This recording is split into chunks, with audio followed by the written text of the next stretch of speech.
On this episode of the Star Wars Time Show, Matt and Nick return after a week of silence, so there's a great chance they'll have some dumb stuff to talk about today. They'll riff on the idea of rebooting the original Star Wars films and characters like Luke Skywalker. They'll also talk about Shawn Levi's Star Wars film and if it'll include Kylo Ren. They may even get to the first part of their speculation special for what may happen in a second season of the Ahsoka series. And of course, the show will end with the question of the week responses and the latest round of top 5 Star Wars fan artist features.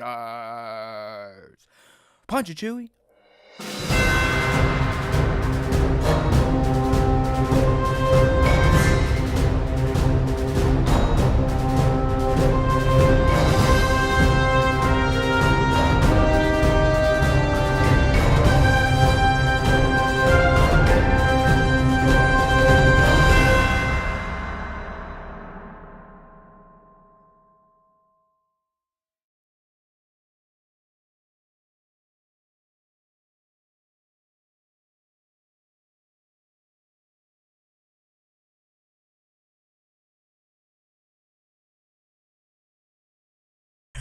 Hey now, welcome back to the Star Wars Time Show. Yeah, we're still here. We didn't give up yet. Okay, we're back. Check me out. Look at those lights. Look, got my hat on like a nickel dick. But that just means it's Tuesday and it's time for the SWTS. My camera's flicking in and out. Who cares, right, Nick? Who gives a shit anymore? But hey, no, it's good to be back. Good to see some of you in the live stream chat. As always, if you want to come play with us, well, it used to be Tuesdays. Sometimes it's Wednesdays. All the times it's 5 p. East on youtube.com/Star Wars Time Show. So come check us out. I got to do something. Let me quit the camera hub. Maybe that's why this thing's freaking out. The reason I say that is because I'm kind of looking at the schedule ahead. And listen, it's going to be a slog for young Nick and I, okay? We all knew this. This usually happens after the release of a big Star Wars property. There is a little bit of a lull period. The problem this time, my friends, is we still have Hollywood on strike, which means a lot of the stuff we were hoping to either be watching or talking about now is on pause. Yep. For the time being. I believe, Nick, they were supposed to talk again today, or at least this week. 24th was the last I heard. Okay, well, sure, hell, yeah. that's today. I know that's today because it's my mother's birthday and my little niece's birthday. So that's the only reason I have any significance for the 24th of October. But yeah, you're right. They're supposed to be meeting with some of the studio execs. I know Big Bobby Dick's in there. I don't know about the other ones, but hopefully something gets done. Not so much for the studios and the uber rich actors, but the poor motherfuckers who have been essentially living off of the union fees they've been putting in and probably Good Samaritans since midsummer. So we need that to end. And until that ends, we're not getting shit. I don't know. I know Nick's not a huge movie buff these days, but did you see the news? MI8 is now being delayed. This was supposed to be the second part of MI7. Like MI7 literally ends in a cliffhanger, expecting a part 2. That part 2 is now not going to come next year because of the strike. They never got to finish the film because they had to break for the actors to promote part 1. So, and that's everywhere. That's not just Tom Cruise. That's going to be Disney, Lucasfilm. I mean, I think the announcement was Marvel Secret Wars is now 2027. So things are getting delayed left and right. Obviously, this is affecting Star Wars as well. I mean, the 2024 movie slate, whatever you want to call it, is in jeopardy of being blown up. And they've already moved some stuff from 23 into 24. You know, Dune, we should be seeing Dune like tomorrow. Like Dune 2, we should be fucking seeing in a few weeks. If not, it should have already been out in theaters. And I'm not blaming the actors. It's the fucking rich white people running the fucking studios, okay? So that's not what we're here for. Yeah, I think there was a number that just came out that streaming, like the total revenue from streaming services, like all the big ones, was like $700 billion. Oh yeah, but we can't pay these motherfuckers. Yeah, and the actors were like their stance at the negotiating table initially was 2%. We just want 2%. Yeah, and it's not like 2% that's going to be like, well, George Clooney and Tom Cruise get like a majority of that 2%. That's 2% to share amongst everybody that's in SAG-AFTRA. That's like for the whole, everybody who's got their card. And these streaming people are like, oh, no, that's too much. 2%. Yeah. Like that. Bob's like, what? Crazy. I need a $65 million bonus next year for sitting on my fat ass up here in the C-suite. Come on, Nick. What do you mean 2%? I'll give you half. Yeah, man. It's pretty crazy that this is still going on. I mean, even if you look at the news, it's not necessarily a talking point for the negotiations, but George Clooney is like, hey, man, like to help assuage the wage differences and the issues that the lower paid actors are having, why don't we make it to where the people who are, and this is a talking point for the American taxpayers too, why don't we make it to where the people who make the most money in Hollywood pay higher SAG fees? It's like, whoa, look at that. That makes sense too. Crazy. It seems like there's a lot of good thinking and good talking out there from the actor side of things, but not a lot of good faith from the studio side. So, I mean, how we circle this back into Star Wars time is we're always going to have time for it. I just don't know how much Star Wars we're going to be talking about. Like Nick and I, we may have to start digging into the archives and giving ourselves assignments over these next few months. That's why, this week we're going to try a little special topic, part 1 of Ahsoka season 2, kind of what we need to happen, what we think is going to happen.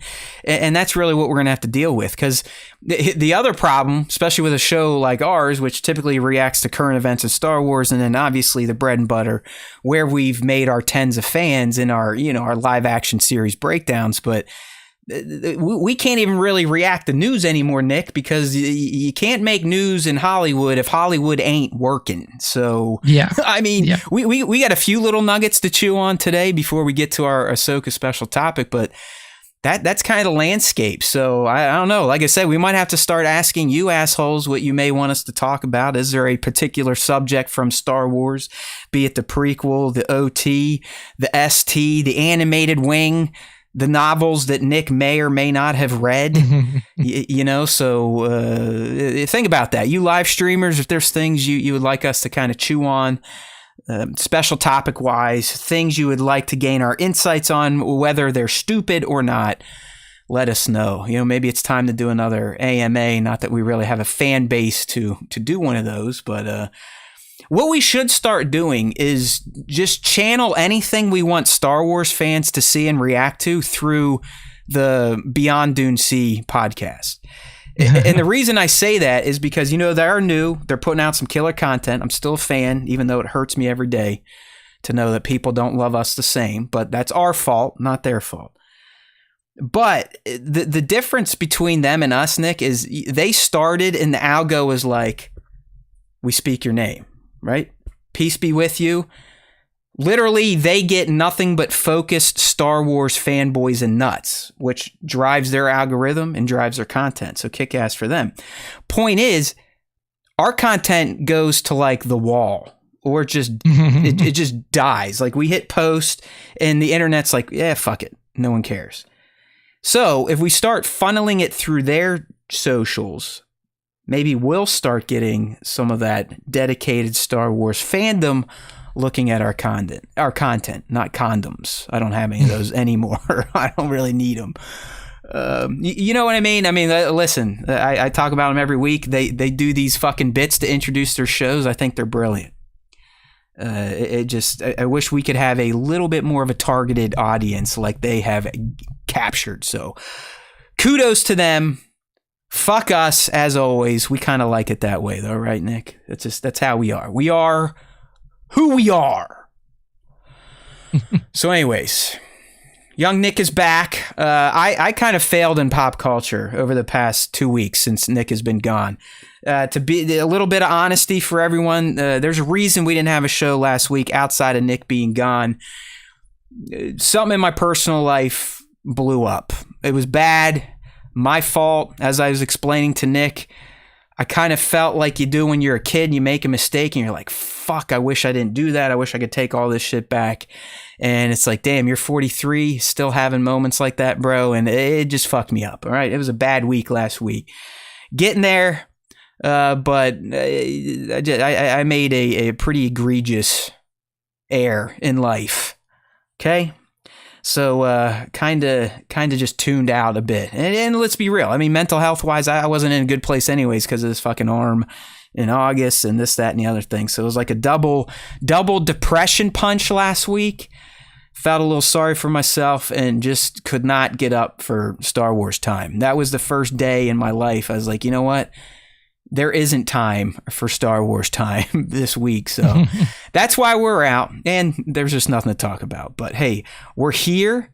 Be mad. I have not played Spider-Man 2. I know Nick has not either because he hates Marvel. And he just got back from a pretty kick-ass trip.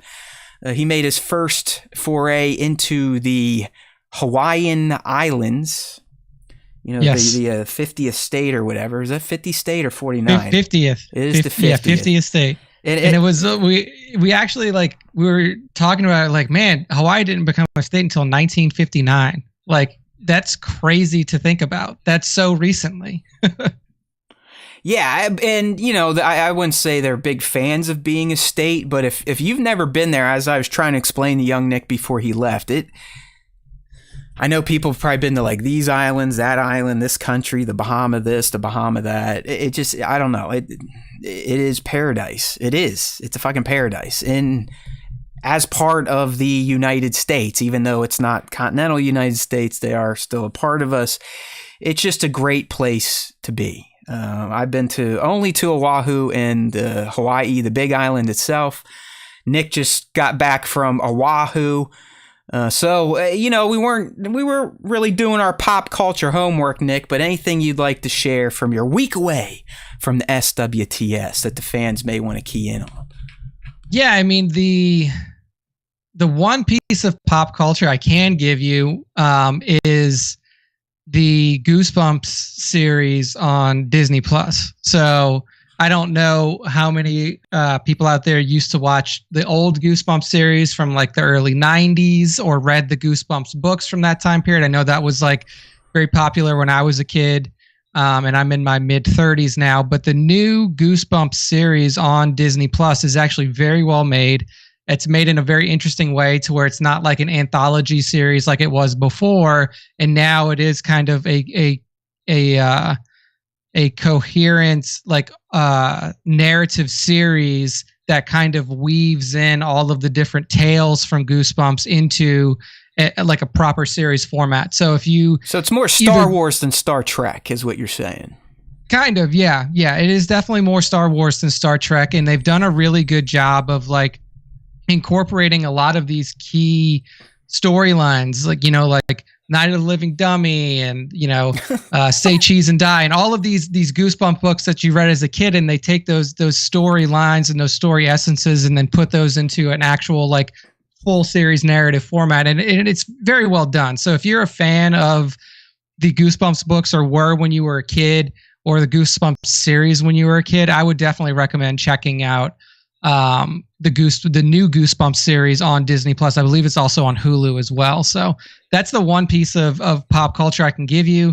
And then other than that, yeah, I mean, I had an amazing time just kind of exploring Oahu, seeing the different sites around there, and then like truly just relaxing in a paradise-like place for the first time in a while. So yeah, it was great.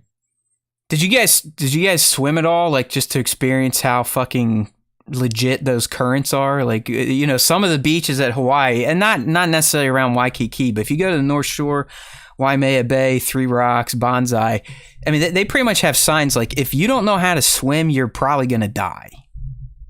Yeah. So I think that a lot of the beaches were closed when we were there because of how dangerous it was. Yeah. Because of that makes sense. The swells and stuff. So like when we went out to Waimea Bay, like there was nobody on the beach, and the only like I figured, I was like, okay, well, like there's going to be big waves. We like saw the news report before and it was like big waves were coming. So we went out to Pipeline Beach, which is like the big surfing beach on Oahu. And we caught some surfers and saw some, some really cool stuff there. But for like the general beaches, I think they were closed. The one that was attached to our resort actually has like a little lagoon that comes into it from the Pacific Ocean. So you didn't have to worry too much about the currents or anything like that. And I swam in that every day that we were at the resort, and it was incredible. Like the water was like the perfect temperature, clear, clean. Clear. The salinity in the water allows you to float super easily as well. And I just like I would sit out there for like hours just in the Pacific Ocean water. Float. Like I literally, I used to be fat too. Like I should be buoyant, but I always sink like a fucking rock. So if I ever get out there again, I might need to try that. Anytime I swam out in Hawaii, I felt like I was going to die. So it was fun.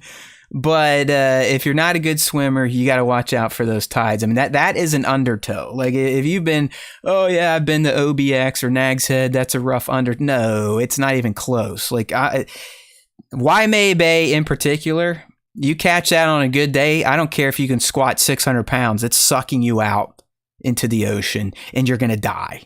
All right. But it's fun. Hawaii kicks ass. I would love to live there. It's super expensive to live there. I hope to get out at least one more time before I die. So I'm glad you had fun.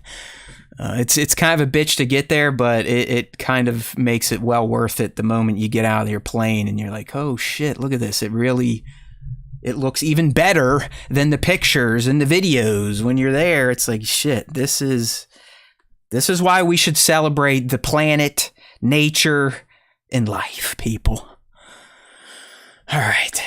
Now, I haven't done much. Like, BMAD's in here, Spider-Man 2. I want to play it. I tried to get it for free. That failed, so that's why I'm not playing it right now. I do agree. I'm not going to lie. Loki Season 2 is rough. And I was a big fan of Loki. I thought it was the best in terms of just pure storytelling, cinematography, you name it. But Season 2, I think I'm only 2 episodes in, and you're just, Nick, I'm just like, wow. Why are we watching this again? Like, what exactly is happening? What's the cohesive tale? Why should I care? You know what I mean? So that's kind of a bummer too. But yeah, I mean, pop culture is just kind of down across the board, and there's a reason for that. I mean, these strikes, as we told you back in the spring, aren't good for entertainment. Like it's literally not good for entertainment. We are getting perilously close to having only reality TV, or maybe old seasons of shows you want to rewatch, or maybe, hey, that show that dude told me 3 years ago, I think I'm finally ready to watch it. But I mean, that's where we're at. Hopefully they get this shit figured out so we can start talking about Skeleton Crew, Andor Season 2, The Acolyte, all this stuff we've kind of forgot because no one has been allowed to discuss them now for close to 6 months. And it's amazing we're still getting the Marvel movie and Aquaman this year. I just think the studios are like, you know what? Money-wise, we got to try to salvage something, but new movies are drying up. TV shows are drying up. It's no good. And the new shows coming out are like, nah. Like Loki, I was really expecting to be completely engaged. It's more like, all right, we'll get to it when we get to it. Yeah, I mean, like you said earlier, like I've completely disconnected from Marvel. Like I don't think that they had an idea of what they wanted to do after Endgame. Like I don't think that they even had a clue where they were going, because if they did, we would have seen some sort of like trail from it. And I think that what really fucked all that up was like obviously Chadwick Boseman's passing was huge in terms of just like him as a person, and also his effect on the Marvel Cinematic Universe moving forward. Carrie Fisher right there, same thing. Yeah, it's very similar types of issues that popped up from there, because he was going to be the tentpole for the MCU moving forward. but also like they didn't adjust from it well. Like they didn't do anything to kind of like to right the ship, and they just ended up telling a bunch of stories that had no bearance on anything, or they weren't working towards anything in the future. From what I've seen in the news, just like stuff that's popping up here and there, and who knows if it's true. Like apparently they're gonna like do a soft reboot for the MCU with Secret Wars, and then who knows if there's any sort of truth to that. But it's wild, man, because there was so much care and attention put into the first almost 30 fucking movies. Yeah. Like, where do you go wrong? I mean, did Feige just get bored? Did someone take power away? I don't know. It's like, how did that train derail? But I guess all good things can't last too long. But that is curious. Like Star Wars, we kind of get. Star Wars was never, at least when Disney bought it, it was never initially mapped out like it was going to be some interconnected MCU. It was always, we're going to have the Skywalker saga, we're going to have our Star Wars story movies. That's it. That was the initial plan, not in the fuck TV. TV was never in the fucking plan. TV became the plan after Iger was like, oh shit, we didn't make a trill on this movie. We're failures. Let's cancel everything. Fucking fire everybody. No more movies. We're going to TV. We have a plan there, and now let's just doing a lot of TV with not a plan. Shit's not connected. Like, 2 weeks ago, Nick and I were saying, we could have made this Mandoverse a lot more fluid, especially for the casual dopes out there, if they just begged, borrowed, and steal from Feige and did the fucking stinger. Like, how hard would that have been? And they did it once in The Mandalorian for the Book of Boba Fett, and that worked perfectly to establish this is in the same universe. This is why this is happening. They're connected. Haven't done it since, right, Nick? Nothing tying Ahsoka to Mando. Nothing tying Ahsoka to Skeleton Crew. Nothing tying Andor. I mean, I guess Andor had its little stinger to tie its own self into its own fucking movie. But there's none of this. And it's like, well, they're going to have to start doing it if Dave truly is working towards a Mandoverse crossover endgame flick, because, and that's some of the shit we may talk about today. That's some of the clips we've been putting out. We might not have done a show last week, but we talk so fucking long the weeks we do a show. I was able to put out 12 days worth of clips. Like I put out the last clip from our fodder today.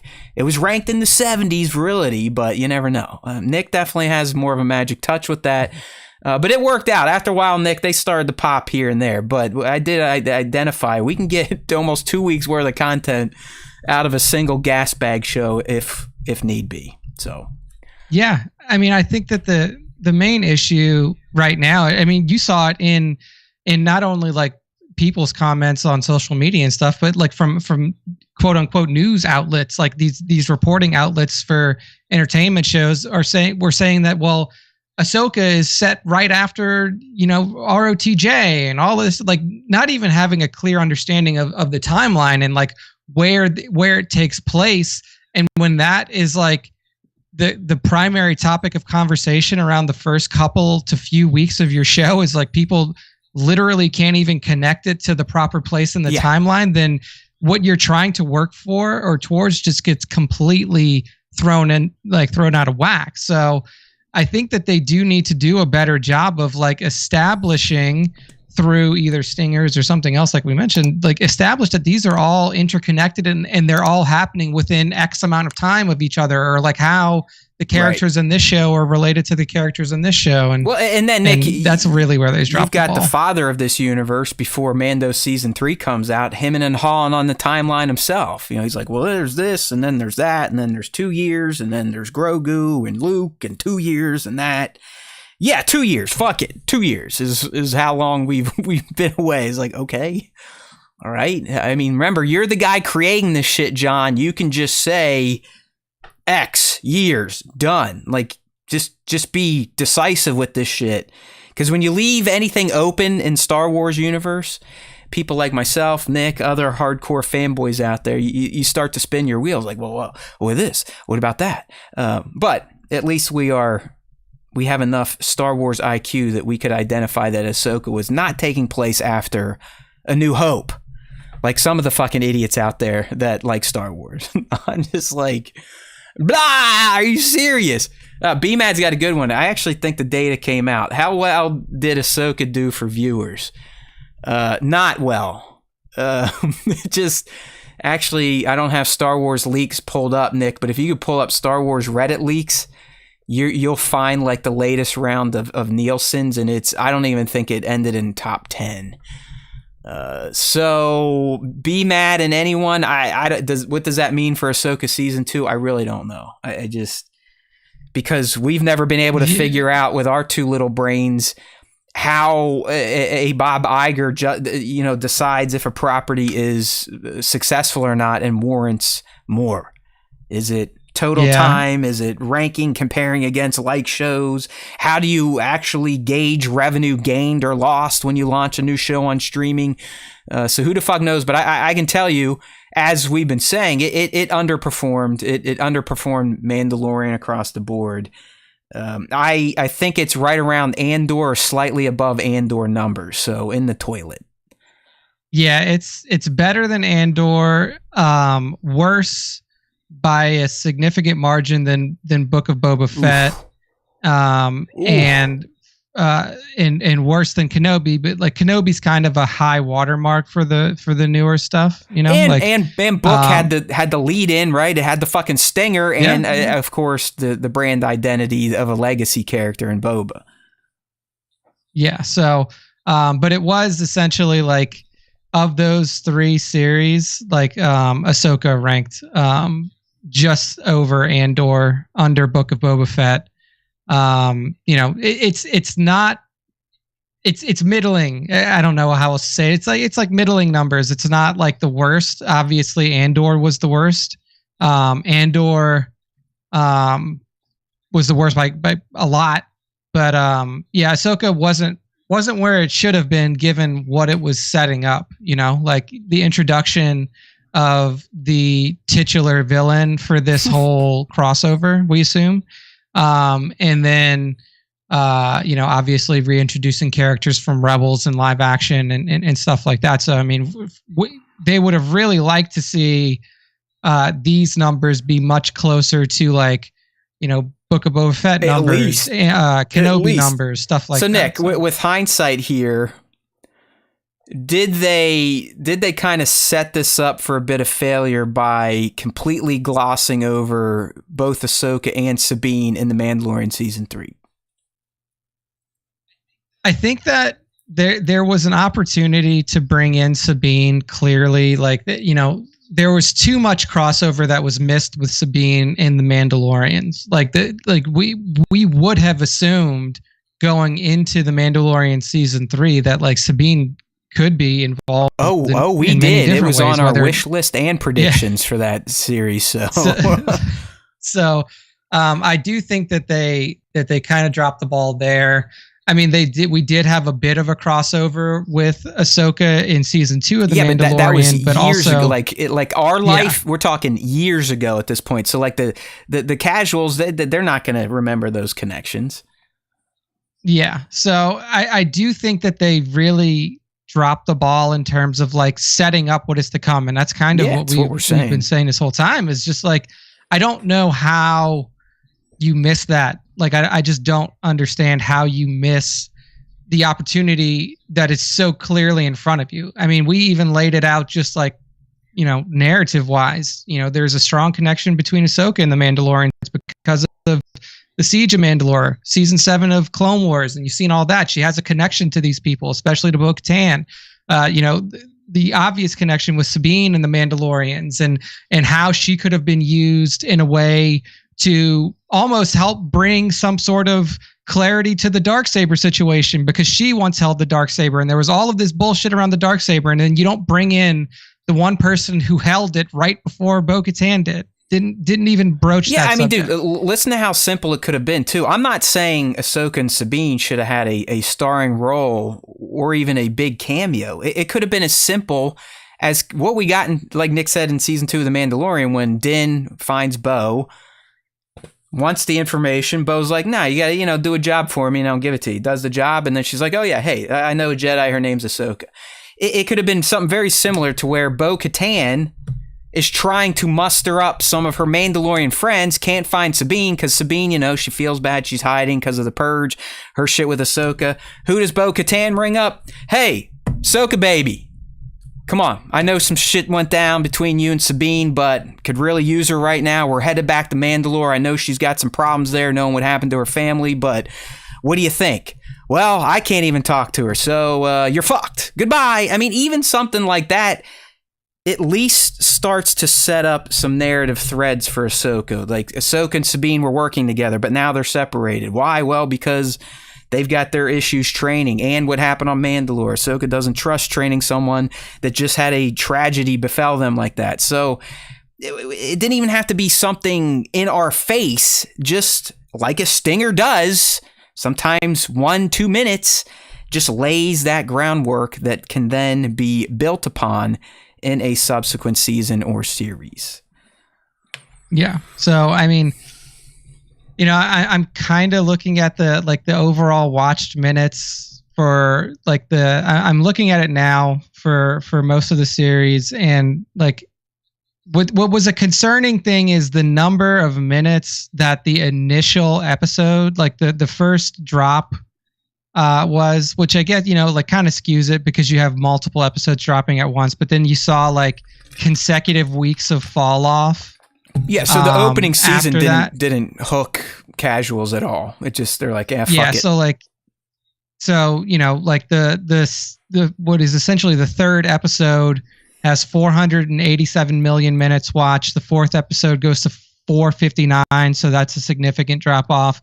Then it jumps back up to 577 when Thrawn is introduced, but then it drops back down for the finale. That was all Nick's fandom. They're like, fuck this Thrawn asshole. They drop back it's like down Nick to dropping memes. He million. dropped a meme. I saw it. It was perfect. Or maybe he didn't share it. Someone shared our Discord, but it was like, it was the 4 phases of Thrawn, right? OG Legends Thrawn. He's playing 4D chess. Then it's with the next Thrawn. He's playing chess. Rebel Thrawn's playing checkers. Fucking Ahsoka Thrawn's playing tic-tac-toe. Tic-tac-toe, and he's like doing it the wrong way. So I mean, like, look, I'm not trying to kill anybody's vibes out there, but it's all I'm saying is I didn't make that meme. I just found it. It is funny though. I mean, it is the truth, but it's like, it's okay. It's a tic-tac-toe Thrawn is all right with me. So and just to put into context, like, 500 million minutes still seems good. I mean, if we're talking about like interconnected universes, the Mandoverse is averaging about 800 million minutes per episode. No. And there are multiple episodes that are over 1 billion minutes watched. No. So like you are seeing a significant amount of fall off. And for context, for Kenobi's lowest amount of minutes watched was 682 million. And the lowest number, the highest number of minutes watched. They had Hayden and Ewan in their show. They had Hayden Ahsoka only had Hayden for a little bit. And the finale for Ahsoka only had 570 million minutes watched. So it's like there is a decline just in terms of total viewership. I mean, what's going to be interesting is like when Mandalorian season 4 launches, what does the viewership numbers look like for that? It's going to take a hit because of season 3. I mean, it's just there are already people jumping ship on season 3. Oh yeah, I mean, you could see a decline in viewership. Shit's woke now, 3, man. Bo-Katan's the leader. Yeah. So yeah, I don't know. I do think that, you know, we're about to get into a discussion here about like, well, what does the future of Star Wars look like? Is it a reboot? Is it whatever? Blah blah blah. Yeah. But what I do think needs to happen, at least on the TV side of things, is there really needs to be some sort of like clear communication between series that are interconnected, that they are interconnected. Dude, the best part is it's John and Dave. Like, they're the ones it's like doing it. Like, you can't blame anybody else. Like, people always like to say, well, it's Kathleen Kennedy's fault, or it's Bob Iger's fault, or whatever. It's like the people that are running the ship for the Mandoverse are John and Dave. And like, honestly, they have not done a good job, because if you're a casual viewer of Star Wars, just think about like the series release cadence. Like you have, if you're watching everything, you have Mandalorian out, you have Andor out, you have Obi-Wan Kenobi out, you have Bad Batch out, you have Book of Boba Fett out, you have Ahsoka out. How are you supposed to know as a viewer, if you're not like a hardcore Star Wars fan or a Star Wars nerd like we are, like which of those series are connected to each other? It's not like they're subtitled. Like if it was The Mandalorian Ahsoka or The Mandalorian Book of Boba Fett, easier to tell. But like if you're just watching it as a Star Wars, like a general Star Wars fan, you're like, man, Andor's cool. How does this connect to Mandalorian? Well, it's not connected. Oh, well, Book of Boba Fett's cool. Is that connected to the Mandalorian? It's like, yeah, that one is. Sort of. Well, what about Kenobi? It's like that one's kind of connected, but you know, that one's it's more offshoot. connected to Andor if you think about it. Yeah, you're right. I mean, they almost need to do the timeline playlist like they've done for the MCU, where you can watch the MCU movies in order by phases or in chronological order in universe. You got to make it easier for the casual fans, because they're the ones that are going to pad the numbers. It's not us. You don't have to worry about people like myself, Nick, or anyone that listens to the show more than likely. We are going to feed the numbers. I mean, hell, the Haywood household itself typically watches a new episode of Star Wars at least 3 times in a week, let alone rewatches to get ready for the next season. So Nick's not wrong. You got to start, I don't want to say dumbing it down for the casuals. You got to make it more accessible. You got to connect the dots for them, because they haven't made Star Wars their religion like a lot of us. They don't believe the Force is real, and they don't know what connects to what. I mean, that's why you have people commenting to Nick, Ahsoka takes place after A New Hope, right? No. Like, technically, yes, but it's way after. like 10 years at least. It's like, I think that one easy way to do this too is like if you have ever seen American Horror Story anywhere on streaming, whatever. American Horror Story does not separate out. Like if you go to streaming on Hulu for American Horror Story, it's not like American Horror Story Apocalypse has its own thing, and then Murder House has its own thing, and then Hotel has its own thing. They're all under American Horror Story, and they just list them in the order at which they were released. And I think that something as simple as just having, instead of having like, you know, series pages, or you still have series pages, but you have a Mandoverse category. Yeah. And you have the Mandalorian seasons, or the Mandalorian, you know, universe as like a card, a title card on Disney Plus. You go into it, and then it lists all of the seasons of TV, whether it be The Mandalorian or it be the interconnected series, in the order that they were released, in the order that you are supposed to watch them.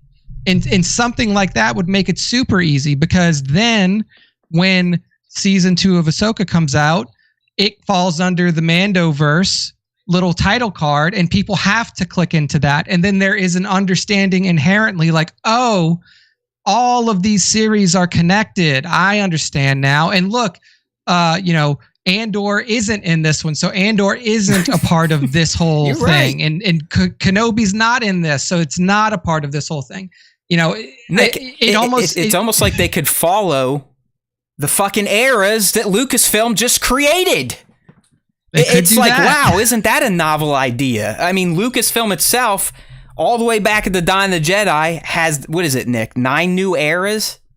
And the Mandoverse literally is its own fucking era. It's like, I don't know if it's like the Rise of the New Republic or the New Republic's reign, but there you go.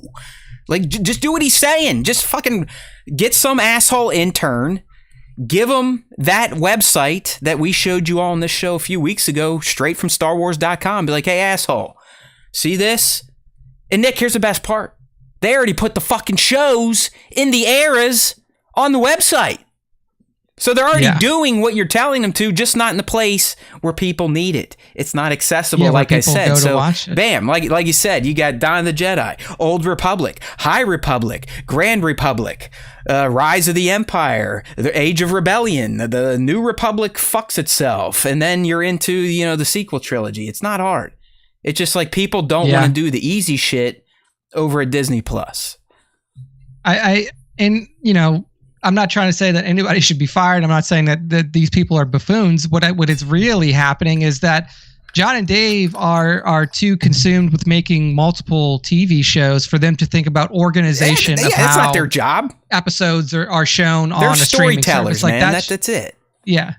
Like that should be somebody else's job. Like the way that it's organized and ease of access and ease of understanding for where these shows are located in timeline should be handled by the people on the streaming side of things. The one thing that they could definitely do a little bit better is making it, yes, like Stingers, making it clear that these are connected series and that you should, like after season 3 of The Mandalorian ends, hey, right around the corner, Ahsoka's coming, and that's the next chapter of storytelling. So shit, man. I mean, like Marvel used to do. Mandalorian will be back, or Ahsoka will be back in The Mandalorian, something like that. Like it's not hard. You could do it for almost zero cost too. Just put words on the screen, and people are like, all right, gotcha, check, makes sense. Yeah. Damn, dude, we should be running Disney Plus or something. We definitely should be doing something rather than broadcasting out of my basement about Star Wars. That always has plagued me. So many great ideas come across these microphones over to YouTube and into your eyes and ear holes. It's amazing we haven't been syndicated yet. It truly is. I feel like somebody who listens to us has to know somebody who knows somebody who works on Star Wars stuff. Just give them a link. Get that somebody. Come on. Clip it. Like give them a clip of some of our ideas that we have and see if they can take somebody those and make it to happen. love us. Something like that. But yeah, I mean, it's frustrating though. It is frustrating to see like you have such a big base. Like you have a really good customer base with The Mandalorian and just not being able to translate that across series, especially interconnected series, is definitely I mean, Nick, you have built-in free promotion from assholes like you and me. I mean, there's 1 million of us across this universe, all doing the same thing. Waiting with bated breath for Lucasfilm, Disney to give us something to chew on and then vomit up all over the Star Wars internet, right? Like it ain't that hard. It really, I mean, you almost do have to wonder how much the suits have gotten involved and what are they fucking up on the business decision end. I mean, we can identify where the creatives have made a few hiccups, most notably not including post-credits to kind of attach this stuff. But like Nick said, the platform, that's not their fucking job. Get some asshole, give them that sheet. Let's organize the Star Wars content into eras. It's not that difficult. All right. Well, Kung Fu Treachery, Fall of the House of Usher. I guess that is Star Wars related because Mr. Hamill is in it. I have not seen that's yet, a part of, I think the guy, isn't that the Mike Flanagan guy? And yes. I don't know if it's similar to what you're saying about American Horror Story, but he seems to put out like a horror-themed limited series every fall, right? It's been like 4 years now. I think he... And I don't know if they're connected in world or they're all different, but he seems to kind of nail this every year, Nick, in terms of, I think last year was like about a priest in a small town. The year before that, apparently that was the shittiest one. But the first one, it was like some haunted house thing. I don't know, but Kung Fu's saying here, Fall of the House of Usher, 10 out of 10. I've heard that from other people, non-Star Wars fans, also just saying, yo, Luke Skywalker fucking kills it in this show, which I do not deny. I did watch him in that stupid movie with, what's his name, Brett Kreischer, that fat comedian. Kreischer, Bert comedian Kreischer, guy. Yes. It's all right. It's weird. It's always hard for me to see Mark Hamill as anyone but Luke Skywalker because I was a little fucking mushy brain person when the original Star Wars movies come out, and it never fails. Anytime I see him anywhere, it's just like, oh yeah, that's Luke being another guy. It's not, and that's not a knock on Hamill. Hamill fucking kicks ass. Like he's great at fucking acting. That's just my inability to separate the human from the character. Yeah, no. Okay. I'm the same way with Mark. It is definitely hard to see him. It's tough, man. Else. Like that, the first time really we all got to see him again was in Jay and Silent Bob Strikes Back, right? And he played. and he's playing like essentially, he's playing like a version, a version of Darth Vader or something like that. Still like a Star Wars related Carrie character. Fisher's in there sucking dick for rides and stuff. I mean, wow. It was wow. Great. Harrison made it out. Those two, while they still had great careers in other Hollywood type of roles, they became the typecast. I mean, as much as Harrison hated Han Solo, it typecast him as the fucking roguish swashbuckling hero, which played well in Indy. When he was in like the Clear and Present Danger stuff, playing that character over and over. Jack Ryan. I mean, just like here we go. I mean, as much as he hated it, that was definitely the better typecast than but the thing is like Luke Skywalker's typecast is a typical, heroic, like hero's journey type of character. And there's 1,000 people who have done that. So it's not like you didn't really separate him into a whole different category. It was Luke. Like, there's a bunch of male white hero characters. That's for damn sure. But it was fucking Luke, and Hamilton, he just could never shake it. And good for him. He pivoted into a kick-ass fucking voiceover career, and now he's getting some stuff as a little bit older man. All right, dude. Speaking of Luke Skywalker, this one was kind of wild. I'm glad we got this last week. This is coming. This is not us, by the way. I know some of you, when I was running the shorts this past week, you accused me of going for clickbait, and that's exactly what I was doing, and it worked for the most part. Honestly, that's what we should be doing. We're trying to build a following. Hey, so it was awesome. Like, some of the comments were fantastic. Some of the comments were like, yeah, fucking A. And some of the comments were like, oh, look at these clickbait assholes, or you whiny old bitch Star Wars men. I was like, yeah, do it. Bring the hate. Fucking pee all over us. That's only going to drive the algo. That's why anytime it comes across the feed, I try to drop a comment on Beyond the Dune Sea just to see if I can generate some juice for them. And, it is what it is. Hint, hint, Connor, start hooking us up with some comments on our shorts, if you get my drift. But anyways, we weren't trying to get clickbaity tonight with this rebooting Luke Skywalker topic. This is not coming from our brains, although we are going to let you know what we think about this. So, Nick, just to set this up, this drops last week. Matthew Vaughn, probably most famously known for Kingsman, X-Men First Class. Mm-hmm. He's done some pretty cool action-y type of movies. But he was over on Happy, Sad, Confused. And I will say, if you're on the stream and you're looking at this article, fully written by AI.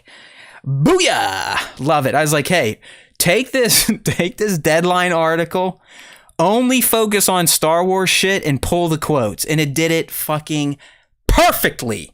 Thank you. That's our new intern. Intern's been fired. Our new intern is Chat GPT, the free one. We've already we're replacing jobs over here at the SWTS with AI. You better get on the cutting edge of tech, or you're going to be in the unemployment line. But anyways, Matt's talking to Happy, Sad, Confused. Nick, you can start to tell these creatives, they're getting itchy. Like, they need something to do because they're just starting to say some wild shit. But essentially, Vaughn was talking on the state of Hollywood and how he feels that the strikes and what is happening now is actually a good paradigm shift. He believes that this is going to cause kind of the entertainment industry to gravitate back towards letting creatives be creative and getting away from the rubber stamp, the sequel this, sequel that, sequel this franchise, big tentpole type of shit. And he was talking across entertainment mediums, singing, TV, film, you name it. He feels like this is a moment in time where the creatives are somehow going to get the power back to create what they want to create, because the studios might finally realize that they need humans to create shit. So this is kind of the frame of the interview. All right, everybody? Okay. So here he goes. He's talking about the studios. The studios, it's like any artistic form. The music business, movies, fashion, the financing and the commerce has taken over the creative. And he's not wrong. Listen, I mean, there's reasons Bob Iger's pay themselves $60 million bonuses, because that they don't care about the art being put forward. What do they care about, Nick? The stock price. can they increase the stock price for the other rich people that own a majority of the stock? So that has nothing to do with the creatives. So he says that always means eventually for short-term gains, you do well, but long-term, you kill everything. So you can tell Matt, like a lot of creatives, were probably getting tired of the business model that existed before the strikes. But anyways, after this, he was kind of flame-throwing the industry. He was asked, like, hey, man, if you were ever asked to work on Star Wars, how would you react to that? And here's what he said, which may surprise some people. Essentially saying, hey, if you ask me now, like in this current state of entertainment and Star Wars, not so much. For me, doing a Star Wars movies is to play with the characters I love. If they said to me they'd reboot Star Wars and actually have Luke Skywalker solo and Vader and do your version of it, everyone would say you're an idiot to try, but that would excite me.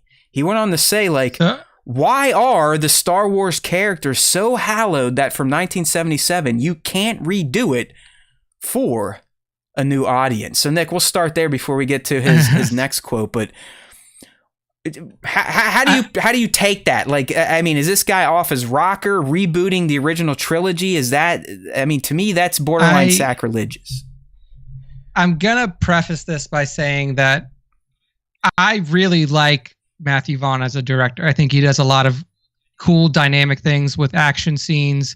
If you've seen the Kingsman franchise, it's really fun just in terms of how the action is shot and everything like that. I really enjoyed X-Men First Class. I think it was the standout of all of the shitty X-Men that came after the original trilogy of X-Men movies. But I find it funny that he says, the first thing he says, where it's like, oh, well, the creatives are going to take things back, and the current model that's going on is studio run, and you can tell that it's just for a buck. And then the first thing he says he would do with Star Wars is reboot it, which is exactly what every studio is doing with every fucking property on the planet. Like, so instead of saying like, instead of literally what he says he loves to do is take the opportunity to tell stories and be creative. Yeah. He says, redo it. Reboot it, which is exactly. I was hoping you would catch that. I was like, dude, did I miss something? I'll tell you right now. And like this, and this is the problem with Hollywood, with just the thinking clearly of even the creatives in Hollywood at this moment is like, they don't look at the opportunity to build something new as exciting, which is just sad. Scary, like, dude, because we're gonna have like Star Wars 55 by the time we're dead. Yeah, and it's like, to me, it is way more exciting if Matthew Vaughn would come into Star Wars and be like, hey, instead of me just doing the same old song and dance with Luke Skywalker, Han Solo, and Princess Leia, and just updating the story to make it look cool for a 2020X audience, like, what would be way more interesting is like him to come in and say like, hey, the Skywalker family like has had an incredibly long run, an incredibly storied history, and their story is cemented for ages to come. I mean, Star Wars, the original trilogy is some of the best, hero's journey storytelling that we've seen in cinematic history. It is in the pantheon of all-time film entertainment. You can't remake them. I mean, George remade them and they're worse. Yeah. So like the answer is not doing that. The answer is for Matthew Vaughn, this person that has this dynamic style and these creative ideas and all of this stuff, to come in and say like, hey man, like the Skywalker stuff was great, but like it's time I want to put my stamp on Star Wars in a way that is not going to just be like taking old characters and redoing them again. Like, I'm going to make my own family. Like, what if I make my own family? Or what if I make my own characters and I give them a journey that is equal to or greater than that of the Skywalkers? Watch out, Nick. You can't be greater than the Sky. Remember, because of the rise of Skywalker, it has been determined, unless you come from royal Force family blood, you can never be a great Force user. So, yeah, I guess not. The sad thing is, these movies would probably be well, because anyone that has tried to even slightly alter the Star Wars formula, Rian Johnson, has been eviscerated by a majority of the fan base. But I think the reason that happens is because of the attachment to the old characters. It was still technically the Skywalker. It was still Skywalkers. All right. And like people's umbrage with, with TLJ, like wasn't around like, it wasn't around primarily like the Poe Dameron stuff. It was Luke. Or like the Kylo and Rey stuff. It was Luke. It was about Luke. Yeah, it was about the mains. And that's the issue, is that like people now look at Star Wars as like, oh, if I'm going to do Star Wars, then I want to play with the characters that have been played with for 40 years. When really you have this huge open galaxy, all of the time in the world that you want to play with, and the ability to go in and create characters, create new storylines, and create new opportunities for people who are maybe unfamiliar with Star Wars, unfamiliar with the Skywalker family, to now be able to jump in on a zero starting point and be like, hey, I love these new characters, and I really have grown attached to this new storyline in Star Wars that has nothing to do with the Skywalkers. And the fact that he came up and the only thing that he could think of as like a creative is to reboot the original trilogy is kind of sad. Yeah, I mean, listen, they have, I mean, you could argue Ahsoka, especially this series, was separate, and I guess Skywalkers were still involved anyways. So, I mean, I guess some characters they've tried. I mean, Mandalorian, there we go. But even then, they're like, hey, you know what? By the end of the second season, let's go ahead and put the Skywalker stamp on it anyways, because nostalgia. I mean, that's like, listen, I still lament that choice. I love the moment. I'll never forget when I first saw Luke show up. It was beautiful, but in the end, they effectively gave up on trying to make the Mandalorian feel new, fresh, and somewhat detached from the Skywalker saga brood there. But it's like they can't get away from the Skywalkers. And I want to stay on this, but I want to read his last quote, and then we can... I do want to spin your tires a bit on what a rebooted original trilogy would look like to you. But here he goes.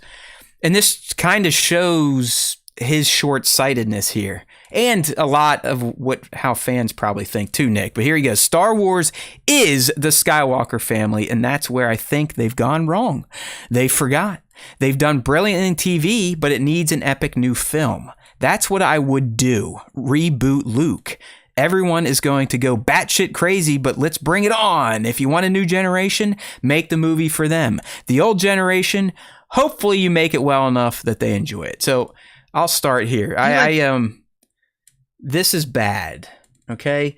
The only time I've ever considered reskinning the original trilogy, Nick, is when they put out those amazing, like, in-your-face, anime-infused shorts on YouTube Kids. Remember where they'd be like, hey, here's Obi-Wan Galaxy Kenobi. Of Adventures. I was like, okay, you want to do that? You want to do like an animated, like anime, in-your-face type of presentation of Star Wars? Yes. What this guy's talking about is a fucking sin.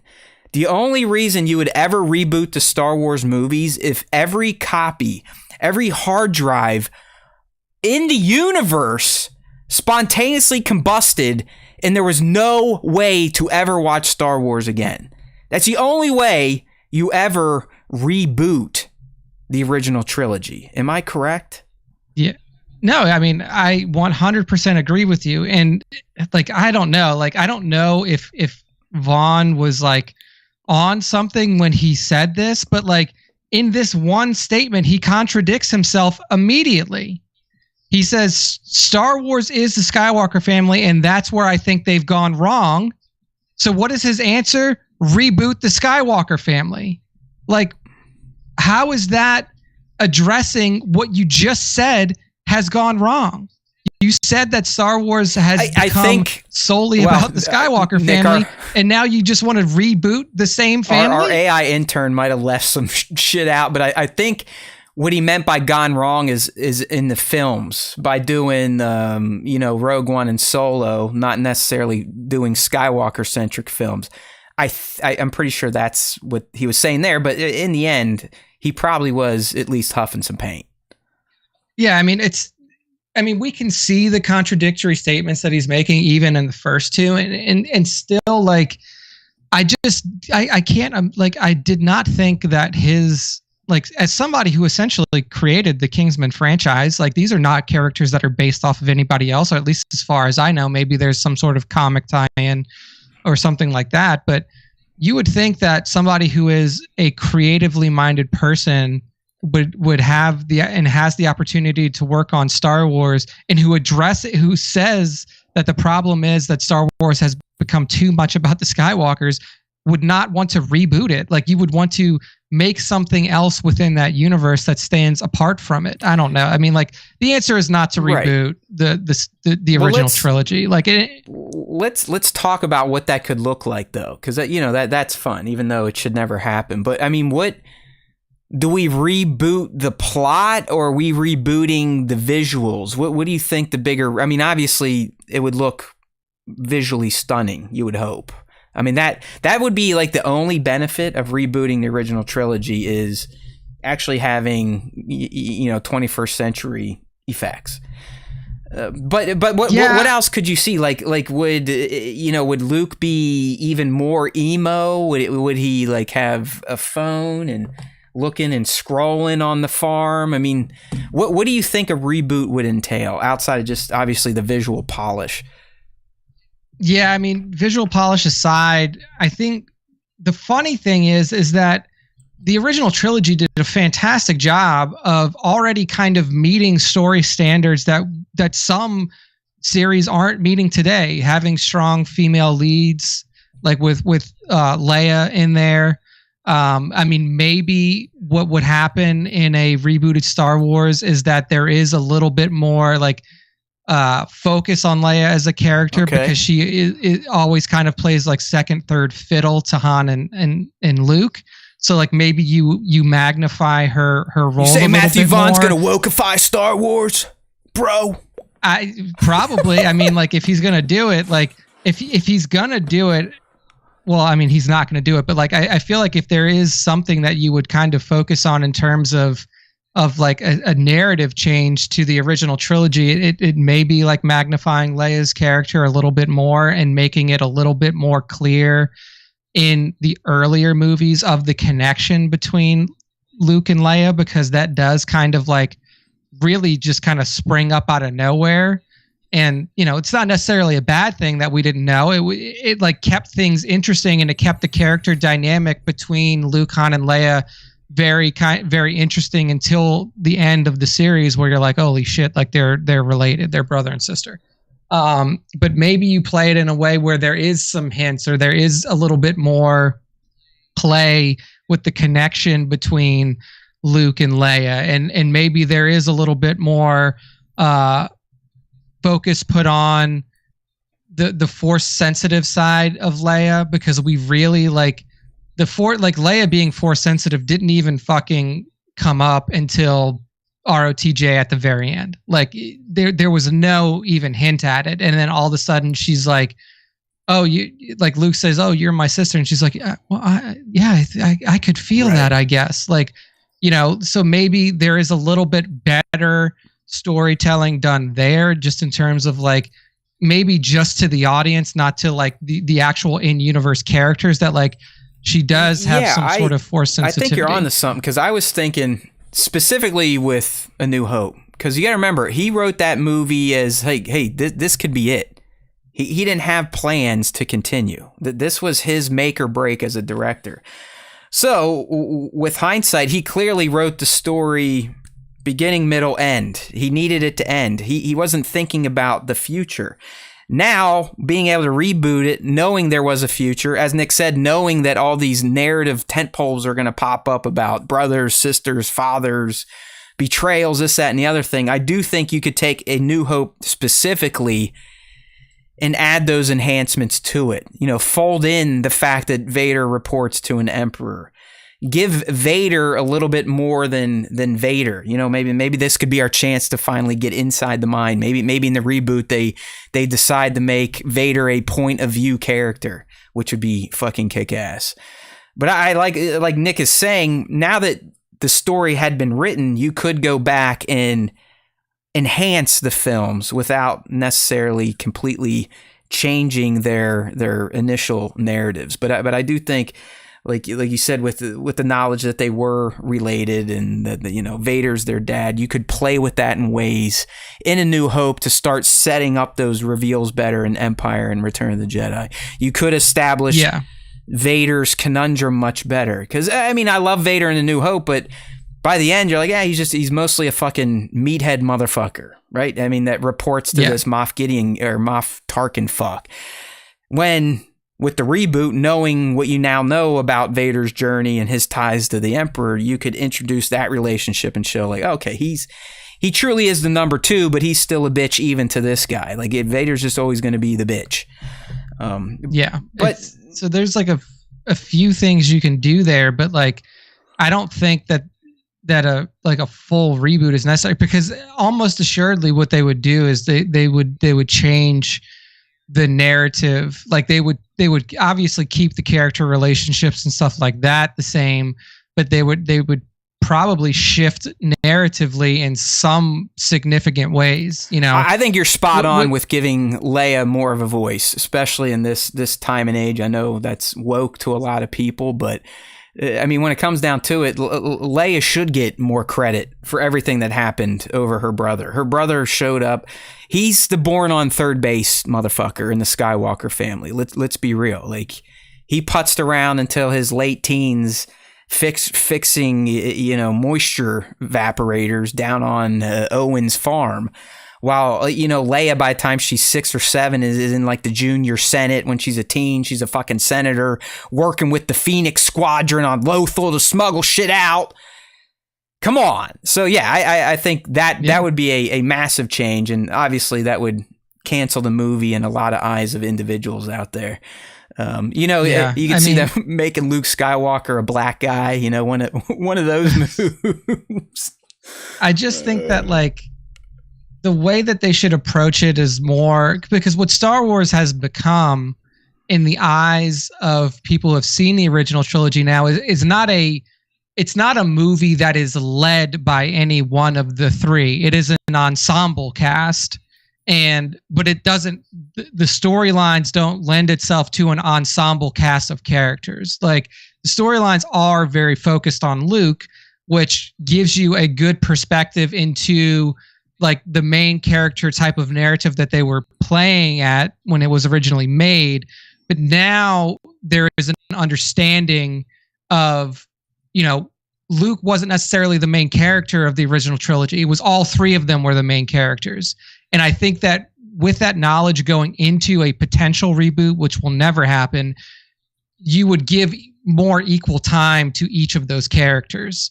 And I think that you could still do it in an effective way, and you could still tell the same story in an effective way, but also enhance the characters of both Han Solo and Leia by giving them more time as the focus of like narrative storytelling. So you're exactly right. If you really think about the original trilogy, it's Luke leading a narrative, everyone else on the good side, and then the bad guy perspective. I mean, that's the formula for Star Wars. It's like, okay, what's Luke doing?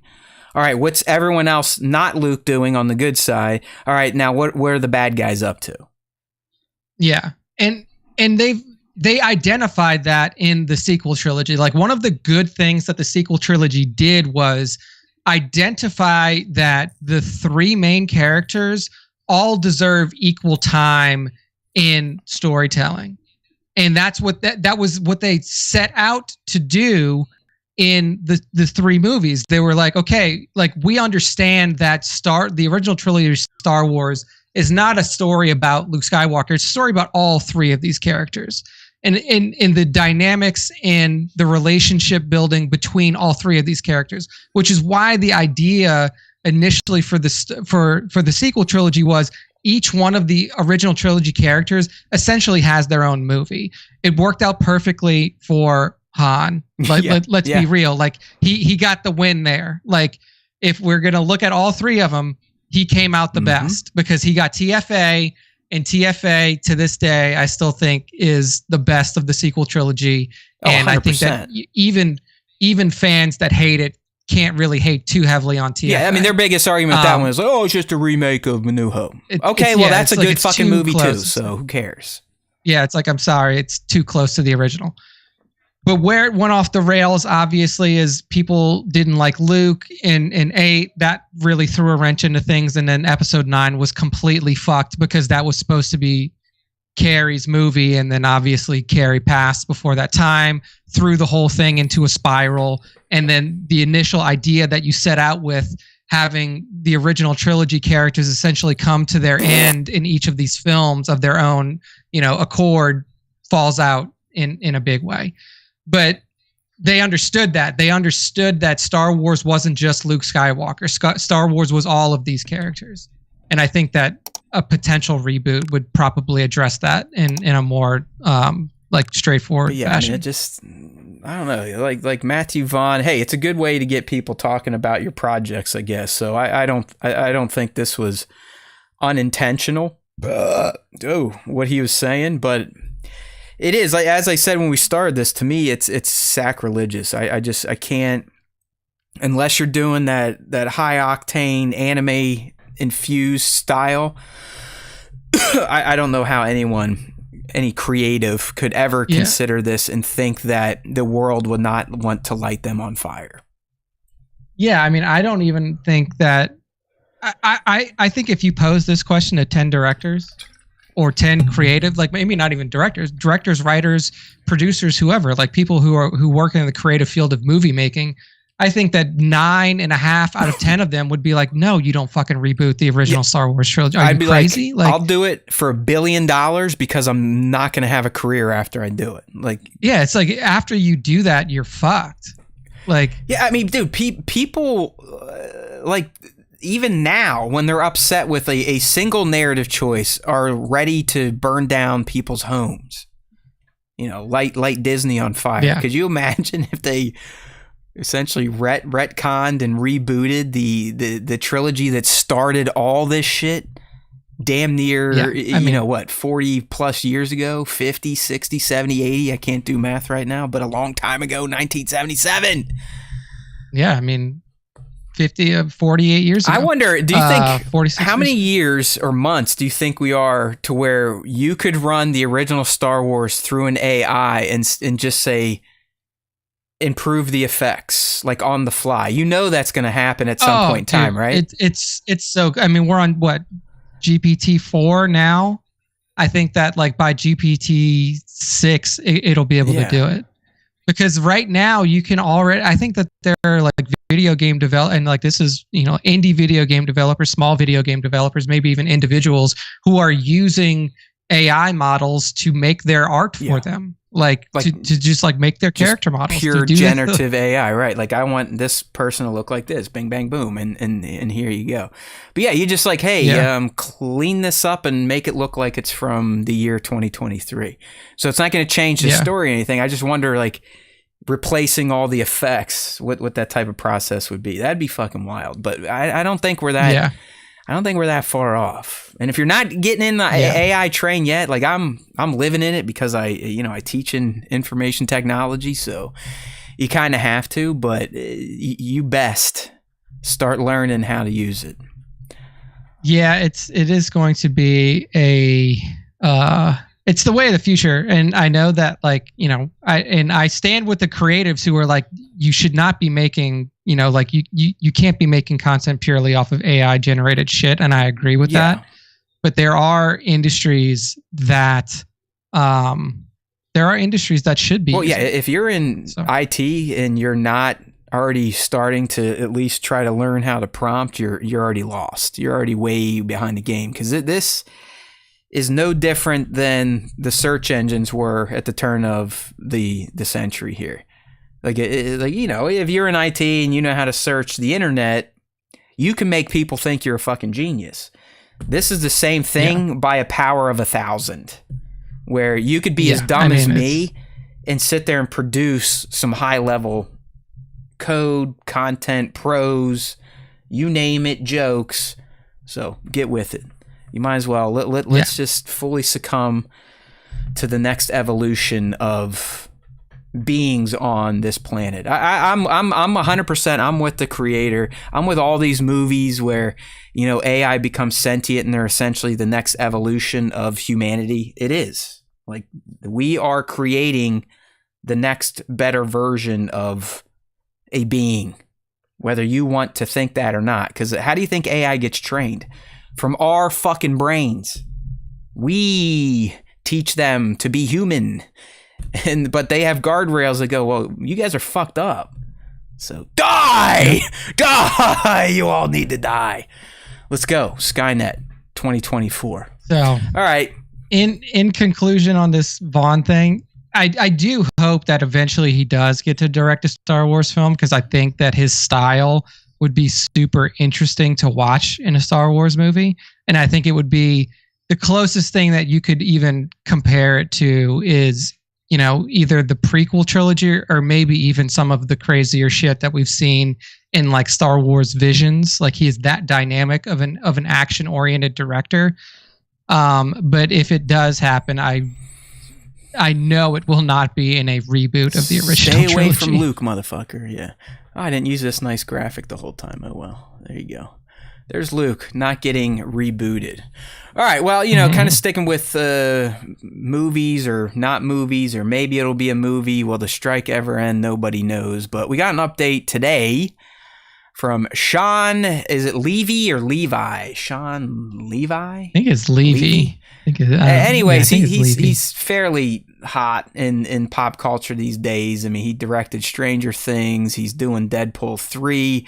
He's pretty much Ryan Reynolds' personal director. So Free Guy, The Adam Project, all that type of shit. Really, I mean, quite frankly, good pop culture action comedies. Good kind of geeky stuff. I mean, Free Guy's a good flick. Adam Project's kick-ass, feels very 80s like, Amblin-esque.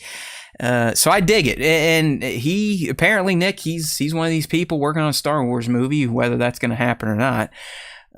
So he's being interviewed by Variety and kind of asked about his high-profile Star Wars film, which is a thing. So let's kind of hear what he's saying here. All right, so when Kathy Kennedy brought me on board to make a Star Wars movie, her central mandate to me was, I want a Shawn Levy movie. I want a story and a tone that reflects you and your tastes and what you bring to your movies, with a Star Wars story. So I have felt extremely empowered. We are in early days, unfortunately, because the development process was abruptly paused due to the WGA strike, but I feel very empowered to trust my instinct in the development of the story and movie. So I guess this confirms that, yeah, he's kind of in that Taika holding pattern of writing but can't write or can't really talk about it now because of the strike. But Nick, it sounds like Shawn is being given the freedom to do exactly what you want, right? Yeah, I mean, so hopefully now he can resume because the WGA strike is resolved. Like the writer's strike is over. He should be able to get back to writing for sure. Yeah, but this sounds fantastic. This is also exactly what they said to JJ, Ryan, and Colin when they did the trilogy, which was the problem. Is that I want you to make your movie and I want you to do all of the things in your movies that you do in all those other movies except make it Star Wars. Great in theory, but if Shawn Levy's movie is going to be a part of something, I was going to say that's the caveat. All that that's shit, the caveat. Yeah. Like if it is truly, like, I know he didn't intend to say this, but if it truly is a Star Wars story, a la what we got with Solo and what we got with Rogue One, where it's kind of a standalone thing, fantastic. You should tell your creatives to do that. You shouldn't tell your creatives like, hey, you need to imitate George Lucas as closely as you can.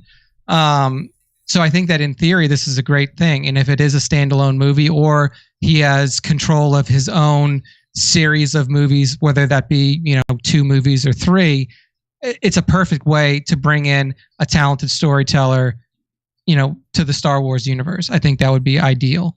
But it does get dangerous if there are other people that are going to be involved in this. I'm glad you brought it up, because I wasn't thinking that his film was going to be tied to others, but Nick's warning is very, very strong and clear, because that's why, and we've said this a million times on this dumb show, the sequel trilogy failed because you did not have a cohesive voice across the narrative.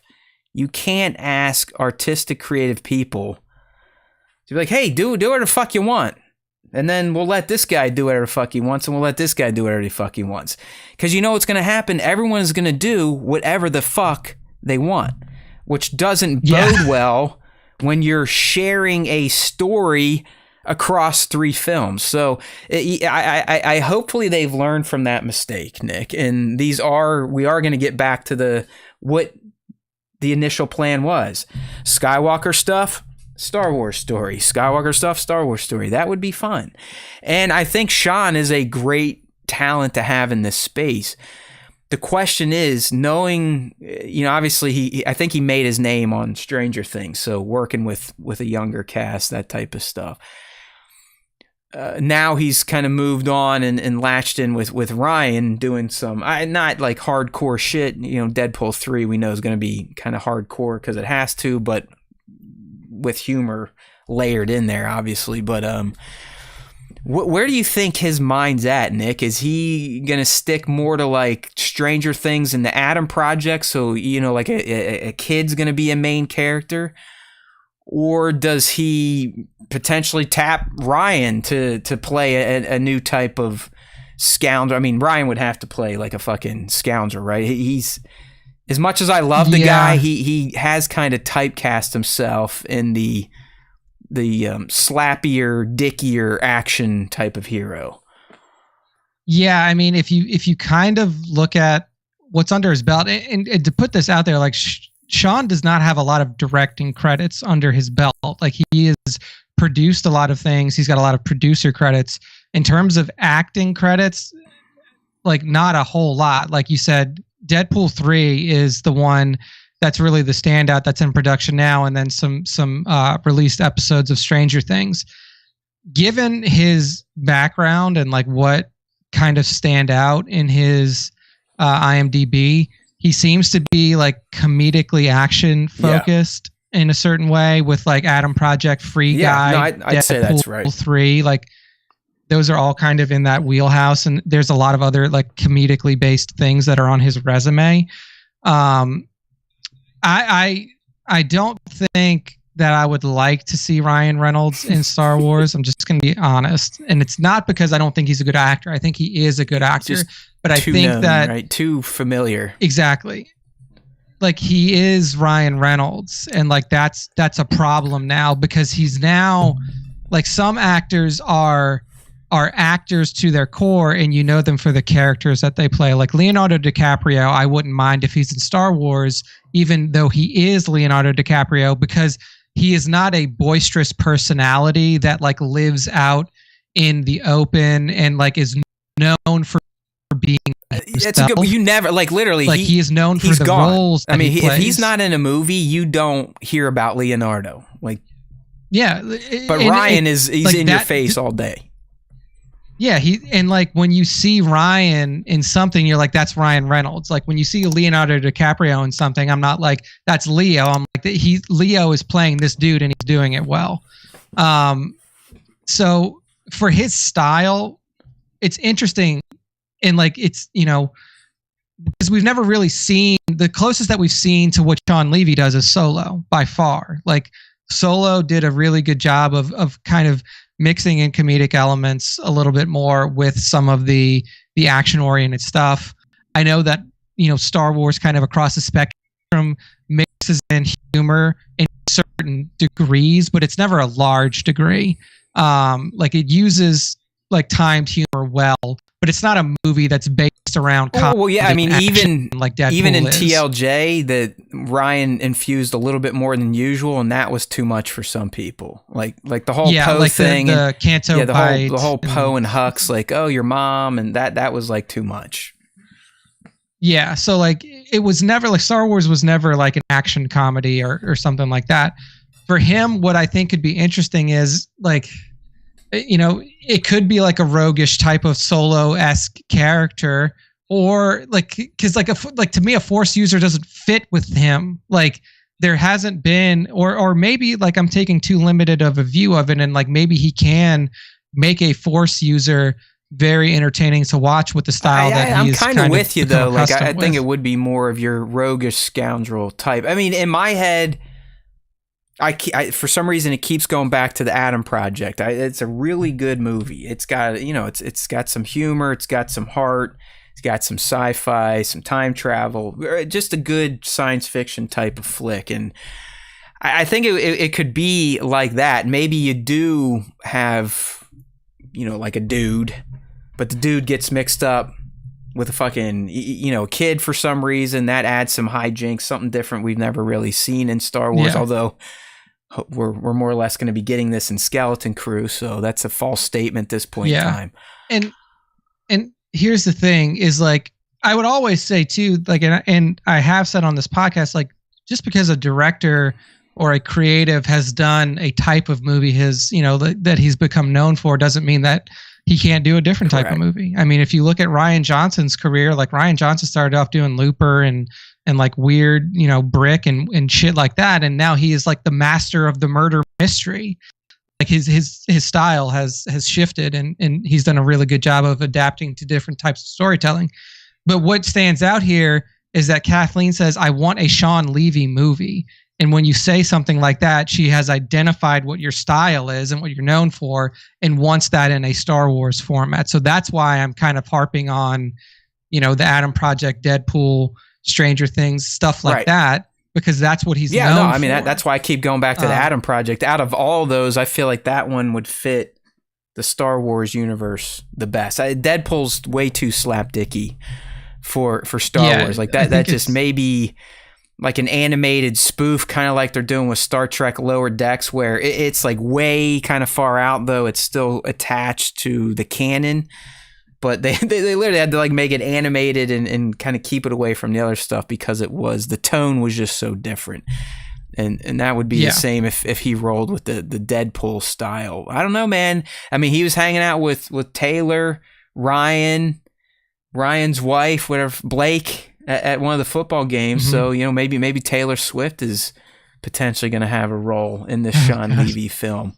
She should, because if anything, it'll be a boon for business for Star Wars. I mean, anything she touches turns to fucking diamonds at this point. I think her movie at AMC, which, by the way, I mean, this lady is not only is she a fantastic artist, she is a kick-ass businesswoman. Apparently, every studio is like, "Hey, Taylor, fuck you.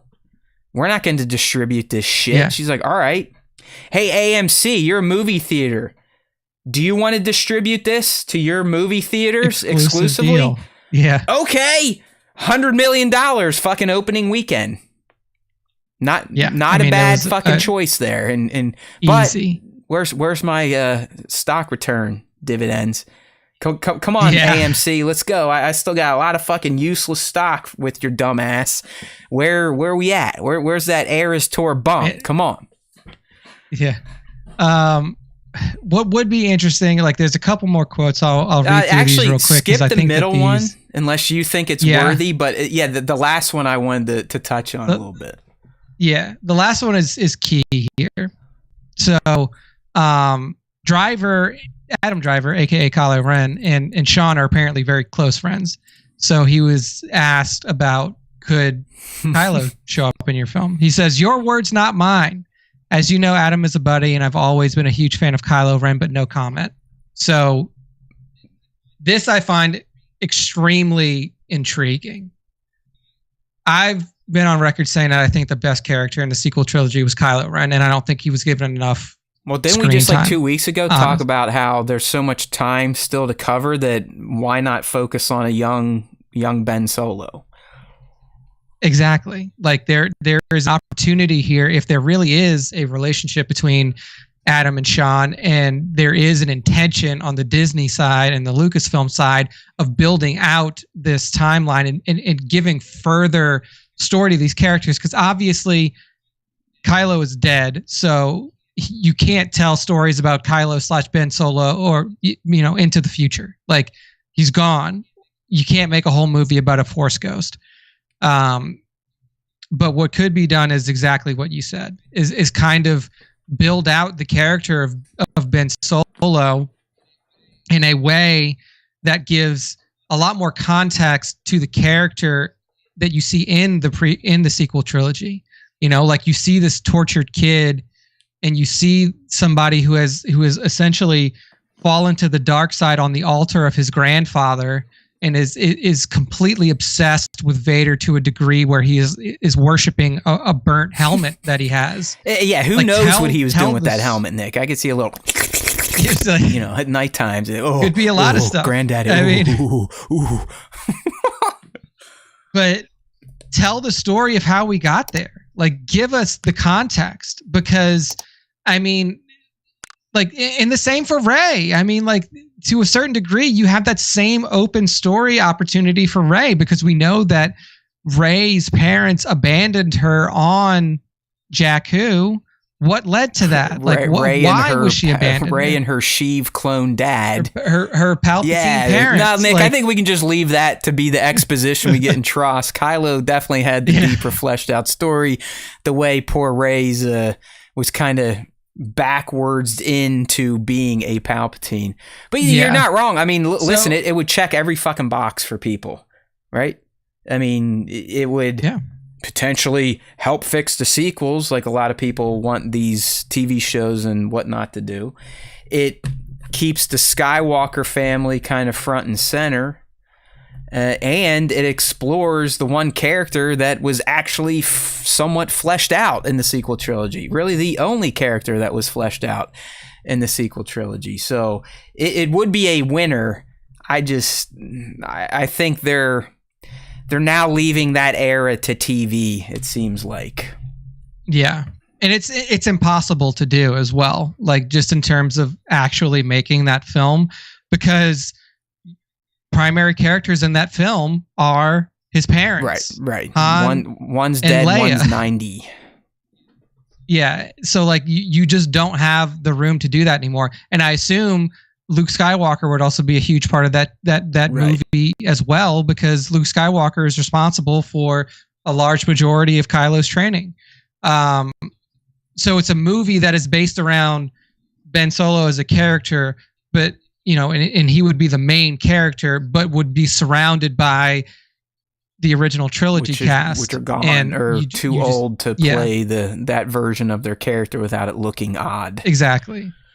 And then you get into the idea, like, it's something that is going to be a hard conversation to have in the future of Star Wars, that they keep developing the way that they're developing now, is, do you recast?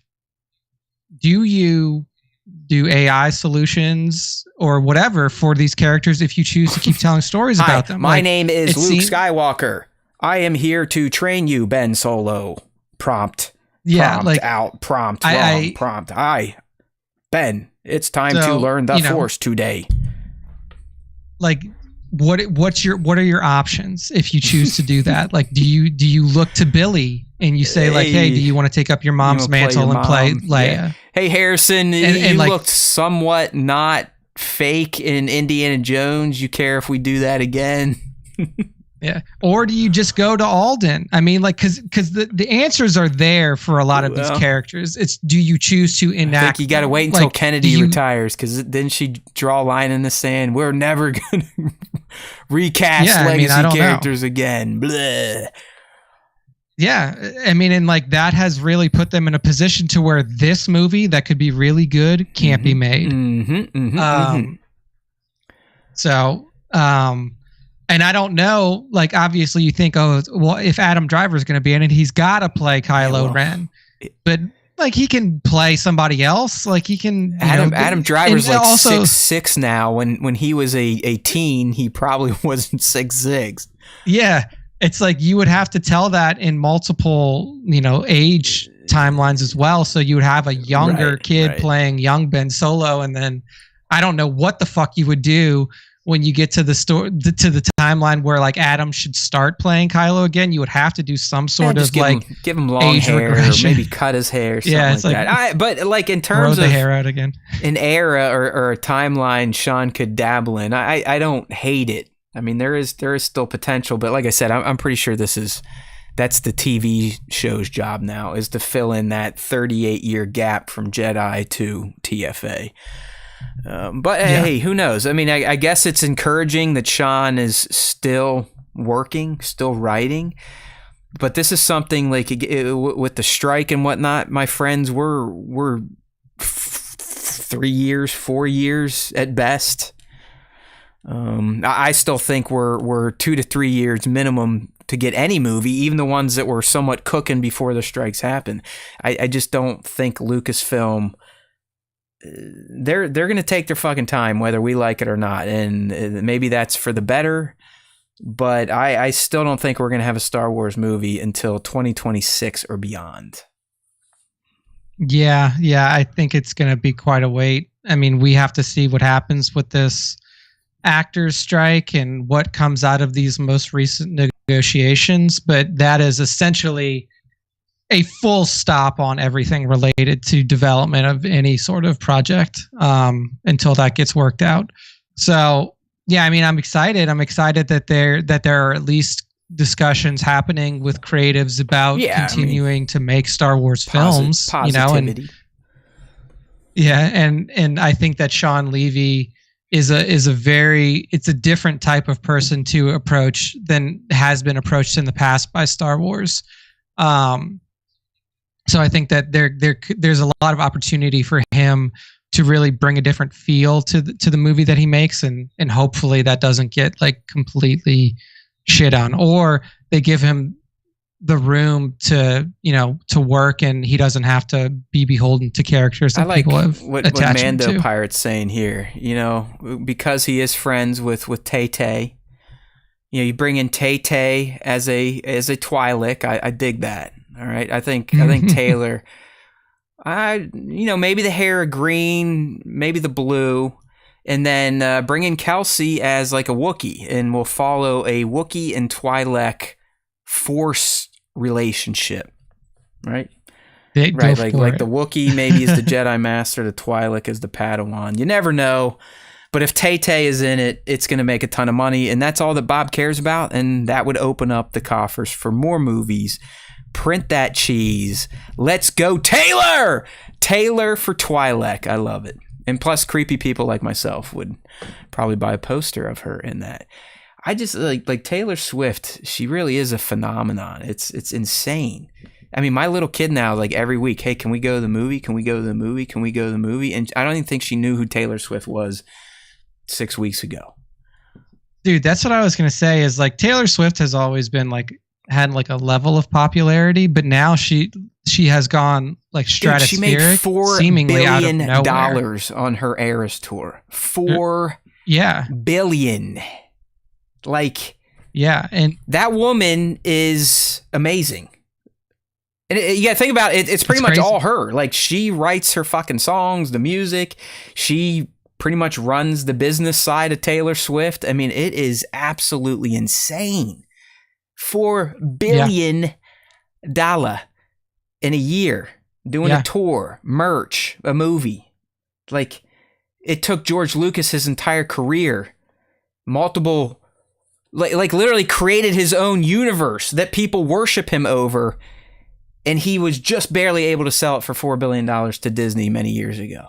That is fucking intense. She did. All right. Let's go ahead and we'll get to our last segment here before the fan segment. Like I said, this is going to be part one, just because there's not really much to talk about, so we had to kind of come up with some backups, even though I think we've helped fill time today. But what we want to get into here, Nick, is part one of our Ahsoka Season 2, what we need to see or what should happen narratively, all right? And the reason it's part one, we're looking at this from two separate narrative perspectives. So in part 1, we're going to focus on the people that are marooned on Peridia. Next week, part 2, we'll focus on the motherfuckers that are in the known galaxy, namely Hera, Ezra, and the New Republic et al. All right, so Nick, we talked about this, and obviously a lot of this is going to hinge on Ahsoka even getting a second season. I think it does deserve one, minutes watched or not. Just you could tell the narrative was not even remotely finished, and a lot more story needed to be told for Dave to even to consider getting to a point to end the Mandoverse, cross all these things over. So yeah, we understand that a lot of this will hinge on Ray Stevenson and are they recasting Baylan, but I hopefully accounted for this in my notes. So like I said, we're looking at the people stuck on Peridia, right, Nick? So we got Sabine and Ahsoka. To me, there'll be a narrative lens that stories will be told in season 2. Shin will be her own in her Tusken Samurai, and then obviously Baylan in his quest. So I just had a few ideas, wrote them down. We'll see what you have to think, see if you can add, agree, disagree, or tell me I'm stupid. But I think just in general, for at least for Ahsoka, we're going to have continued interactions with Morai, aka the spirit of the daughter, and Ghost Anakin. And yeah, you're probably like, oh yeah, no shit. The reason I focus on this is I do feel those 4 spirits and the fact that they made themselves present to Ahsoka in the finale, in the closing minutes, that wasn't just like, oh yeah, this is how we end the Star Wars movie. Yeah, you might get a little bit of that, but it was to reassure her that, yeah, you're supposed to be here, just like she told Sabine. Forget about all that shit. Forget about not getting home, Ezra making it back, Thrawn making it back. This is essentially where we need to be, and then the Force through Morai and Force Ghost Anakin kind of reassured that. So Nick, I feel those beings, those Force beings, may start to either lead her to whatever Baylan is seeking to try and counter his meddling, or they'll be the ones after he starts to meddle. They're like, oh fuck, like you, Ahsoka, this now go. Yeah, like I think that they have to be involved. What I will say is what I would want more, instead of them being like, hey, go walk over towards where Baylan is for her to get there herself. Like you have now, like if she really has kind of taken this next step but like the owl would like be there and she's walking and disappears, and then she sees again. She's like, all right, I'm on the right track. Like, that's what I meant. Not like, hey, Ahsoka, go, but more like what you're saying. I'm just stupid. Yeah, I mean, like peeking in or something like that. But yeah, I mean, like I feel like even Anakin, like maybe like checking in from behind a tree or something like that. But I don't want it to be like she's like they're guiding her. I feel like if she is the white now, if this is what her next evolution of being is, she should be able to sense and know what to do on her own. With them there as like, you know, is shit really going wrong? Do I need to jump in or something like that? Like just being kind of like background characters that are so it's more like you're saying, more like she will kind of turn to them for reassurance. Like I'm this is what I'm doing, right? I'm supposed to be doing this, right, Anakin? Like what I'm feeling is not good. I need to seek it out. And he'd be like, yep, you're on it. You don't need any help from me finding it, but yeah, you are right. You are sensing something deep within possibly the birthplace of the Force. So yes, go for it. Like reassuring her more than showing her. Yeah, I mean, on the Anakin side of things, even like her being the one to broach, like this feels like where we were in the past. Like her bringing up Mortis. Yes, and like her being the one to really approach him about it, like saying like, can you sense this? This feels like what we experienced on Mortis to me. It feels like the connection that we had to those beings or something. And almost having it and like Anakin being, like you said, a point of assurance, but not a point of like, oh, you should be feeling this. Why are you not feeling this? Flick. Yeah, okay, I like that. And really sticking with Ghost Anakin, I would like to see that bond kind of, morph a bit more into kind of Luke and Obi-Wan, where Obi-Wan would show up at certain times, just reassurance, or say one thing that kind of helps her move to the next moment or where she is needed next. But yeah, I would dig that type of bond between those two, especially going over the Mortis stuff. You would think if we are going here, which it very much looks like we are, I don't know how you can avoid the fucking literally a civilization carving a mountain peak, not just Mount Rushmore, the whole fucking mountain range was carved into the gods of Mortis.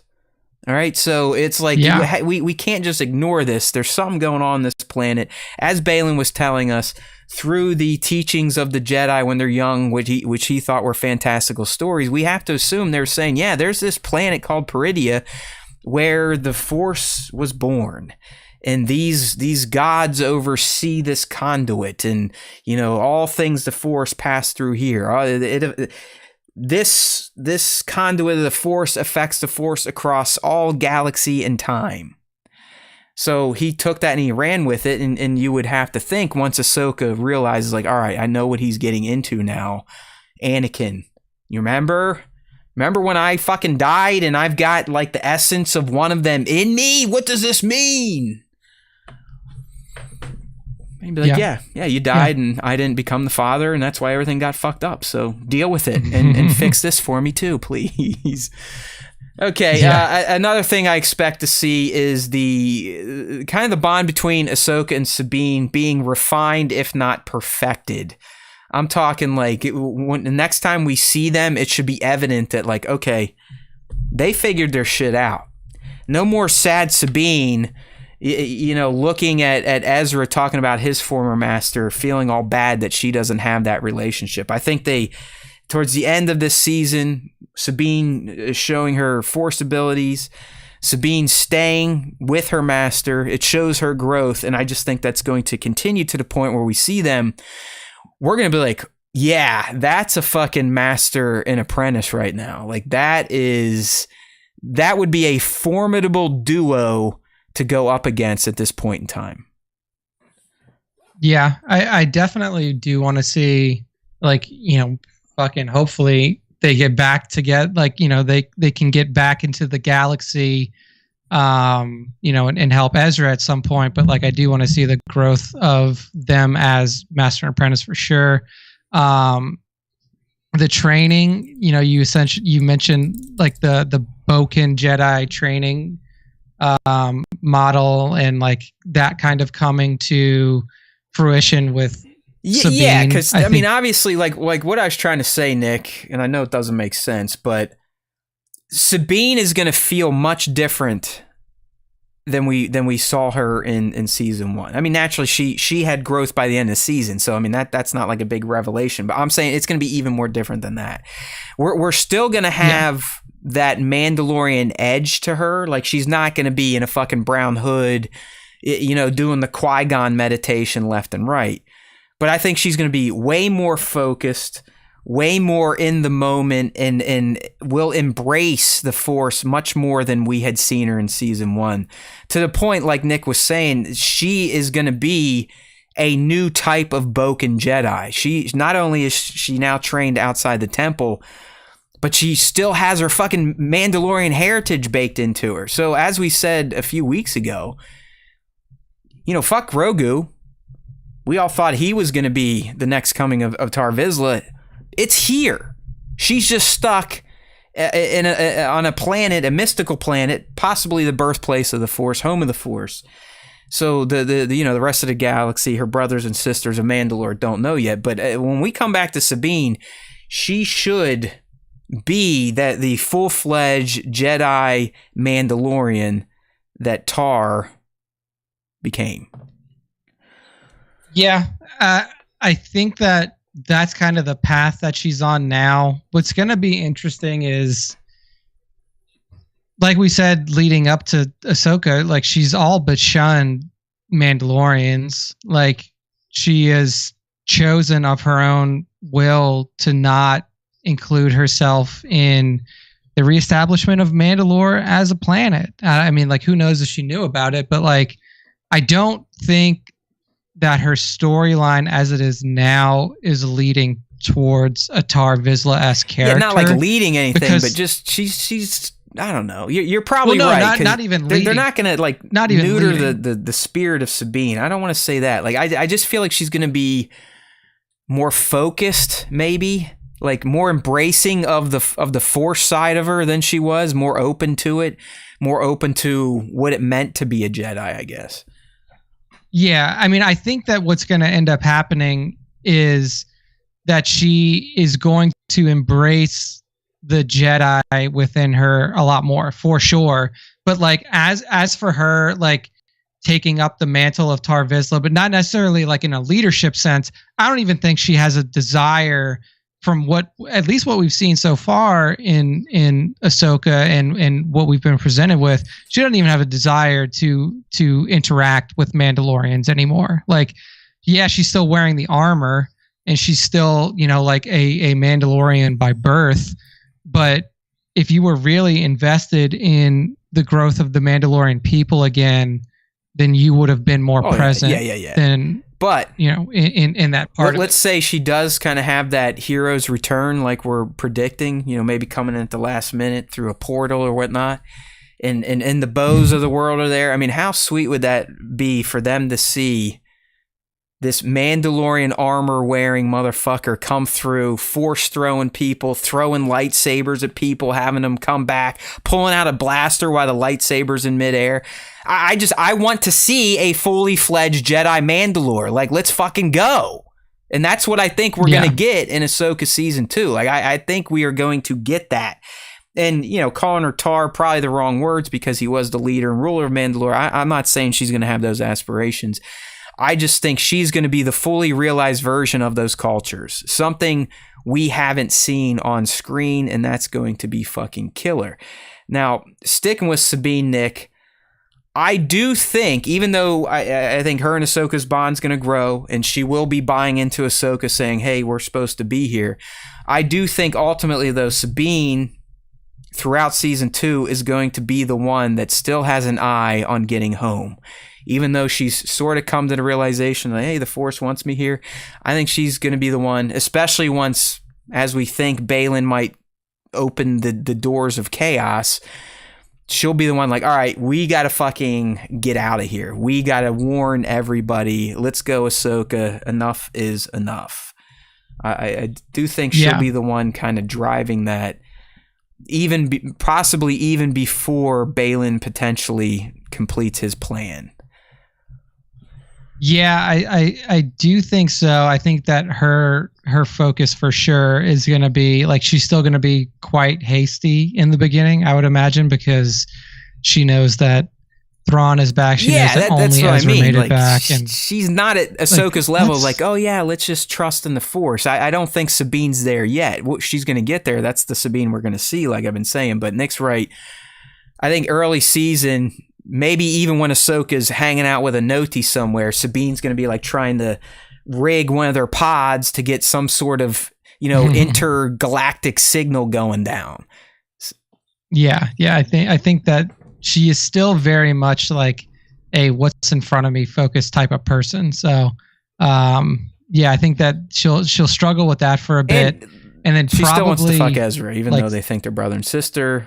We put that clip out last week. It seemed to do okay. So I'm not the only creep out there that thinks these two want to slam.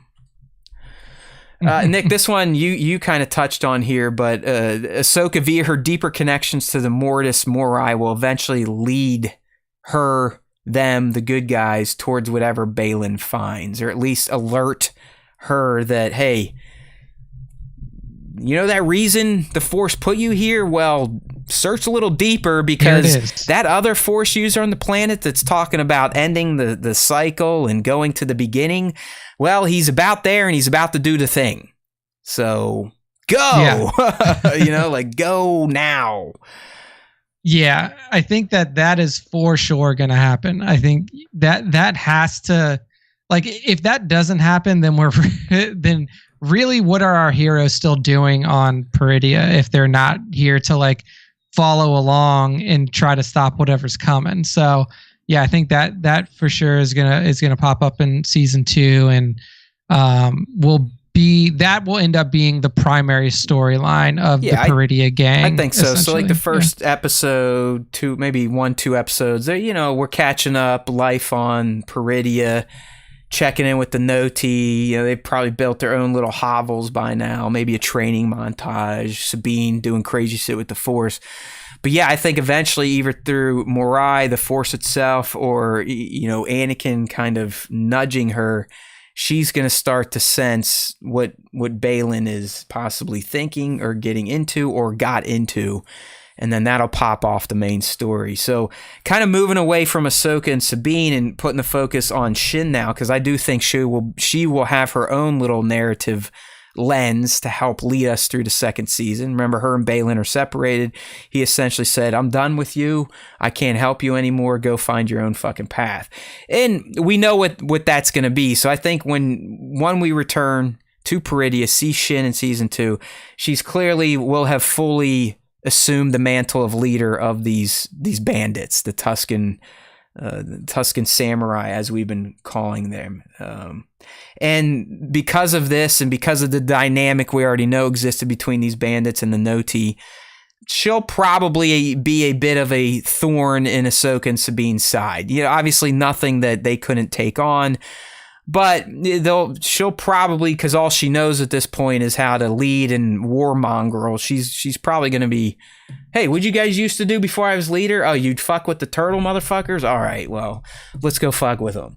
But like everything else on this planet, I think it's going to become immediately clear, like, okay, we got to like refocus our personal goals and whatnot, and try to figure out what the fuck this planet is about and what Baylan has tapped into. So I do think while that's how we're going to initially see Shin, I think deep down she's going to be struggling with her thoughts of abandonment, and that she's still not a part of something greater, and that is going to affect her journey in season 2.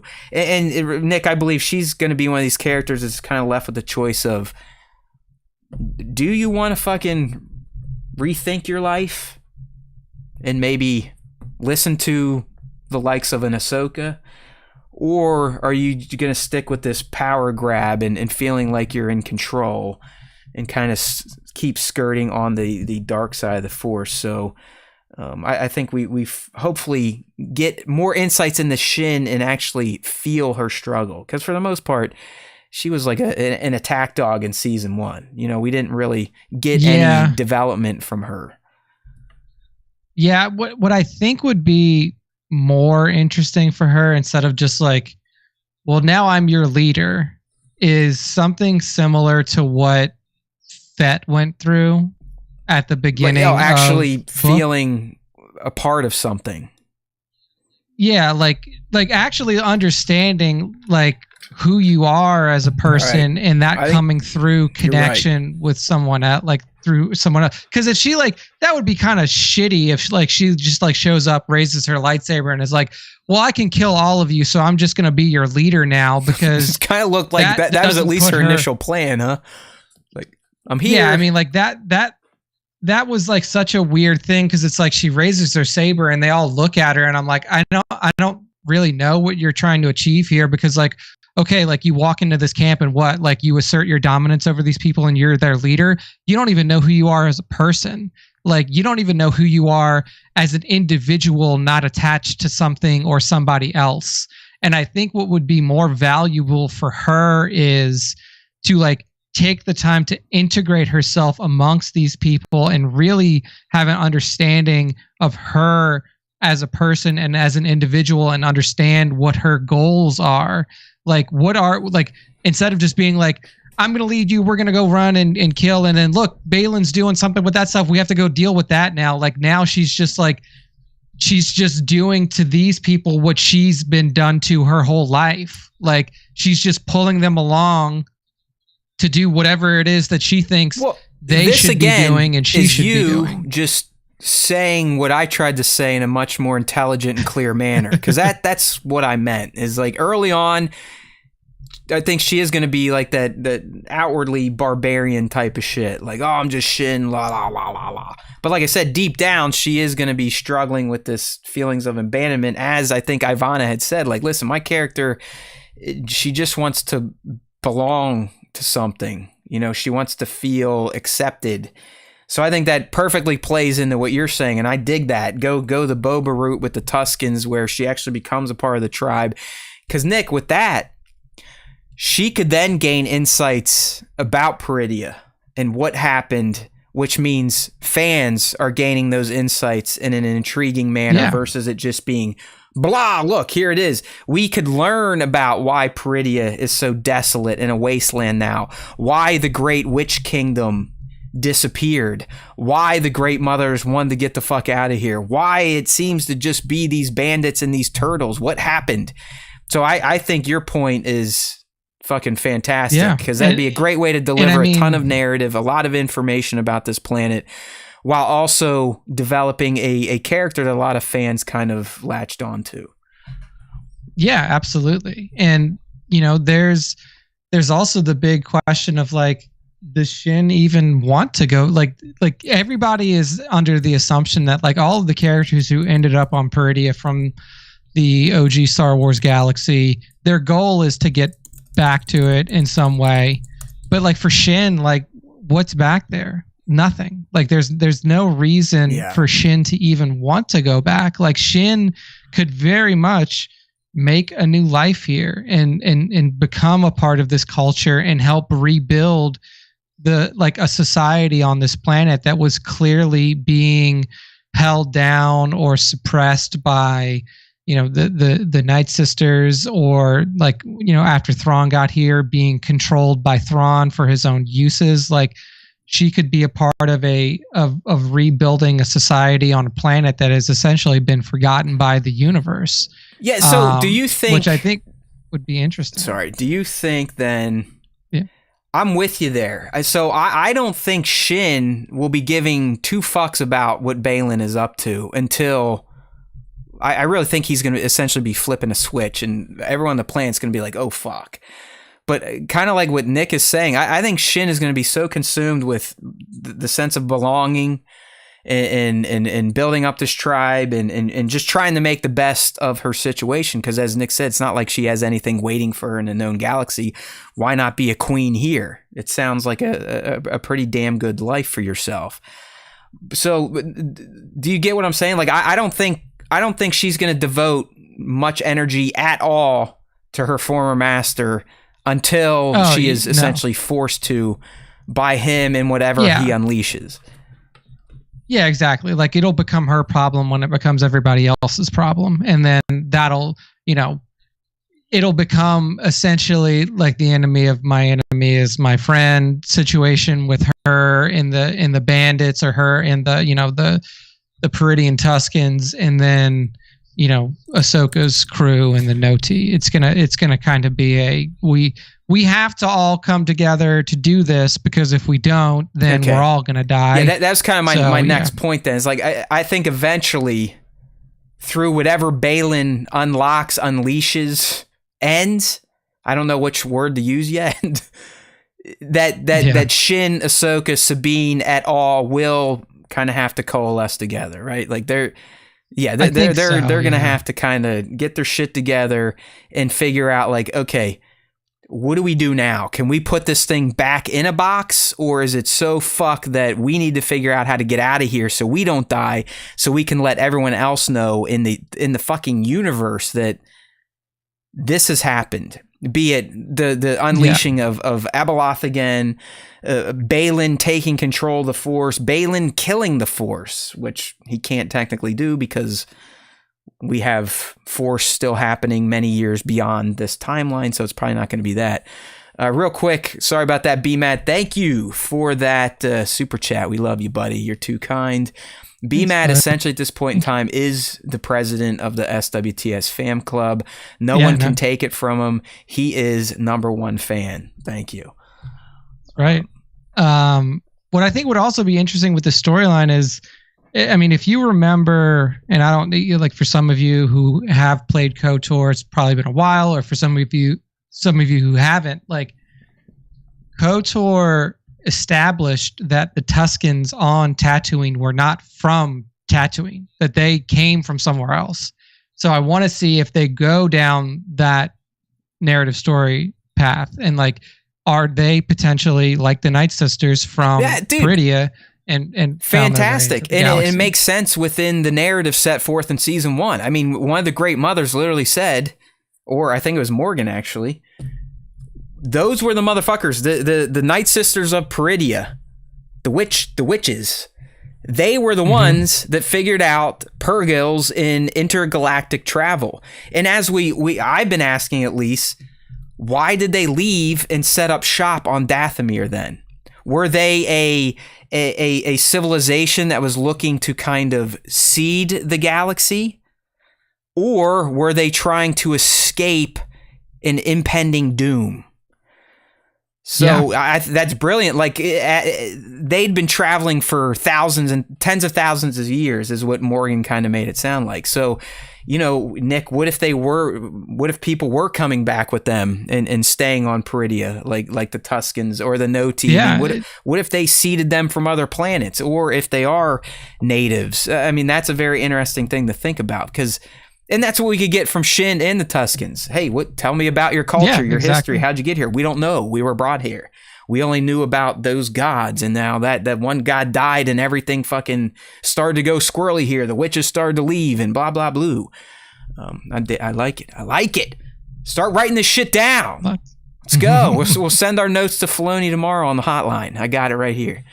They got the red phone, right? That's my Darth Maul skull. Just Dave speed dial. Okay. Baylan. All right, so Baylan stuff. We've shifted to his narrative point of view, and really this is where things get super itchy, because it changes completely depending on the decision to recast or not. So the first few points here, Nick, are Baylan recasted. So we're just going to talk about it as if Mr. Stevenson did not pass, or they're going to bring in a new actor to fill his shoes here. So, obviously it's very easy for Baylan. He's been on a journey since the very first episode of Ahsoka. We didn't realize what the exact journey was until the very last moment, but we now know he is headed to what we all are speculating is the Mortis Monastery. All right. Potentially even the same one that Obi-Wan, Anakin, and Ahsoka got transported to way back in the Clone Wars. Either way, it's very important to the gods of Mortis. It's very important to the Force itself, right? Mortis, all that shit, the gods of Mortis, they were essentially the keepers of the Force, the balance of the Force. However they were feeling essentially dictated how the galaxy was going to feel and how things were going to play out. If the brother was winning, shit was going to be shitty. If the daughter was in play, shit might have been a little more positive. When daddy felt like kind of quieting things and with Abeloth's help, the mother, things were perfect, right? We were in balance. So clearly picking up with recasted Baylan, Nick, I don't even think we have to show him getting there. You could be episode 1, scene 1 Baylan. He's standing right at that mountain we saw him looking at the very end, right? Like he's there. He's looking up at the glowing light, the potential monastery.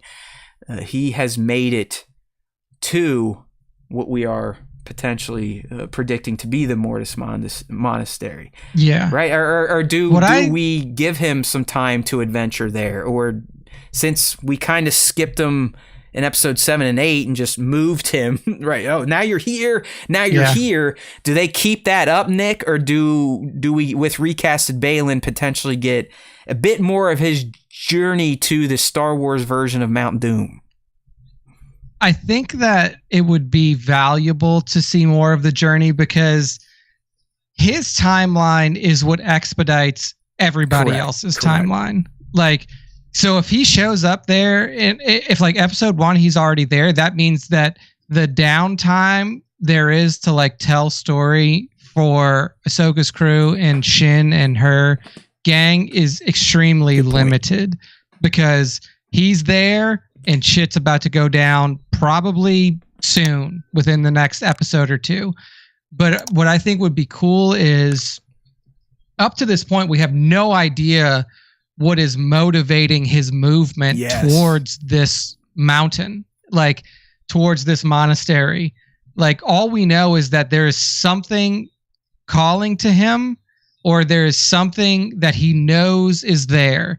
So what would be really cool is like if we do get a couple episodes of Journey or however long they choose to do it, and you can hear if there is something that is literally speaking to him, if you hear that, like you get more like his perspective, and then you can hear like what is drawing him in, because then as an audience you can be a little bit more educated in your guess as to like, is this like Abeloth? Is this like something that is pretending to be the gods of Mortis that is drawing him in? Or is he really being drawn there by the potential of Oblivion, by the from his childhood stories at the temple? Like, is he fully motivated by, now that he knows Pretty is real, he is here?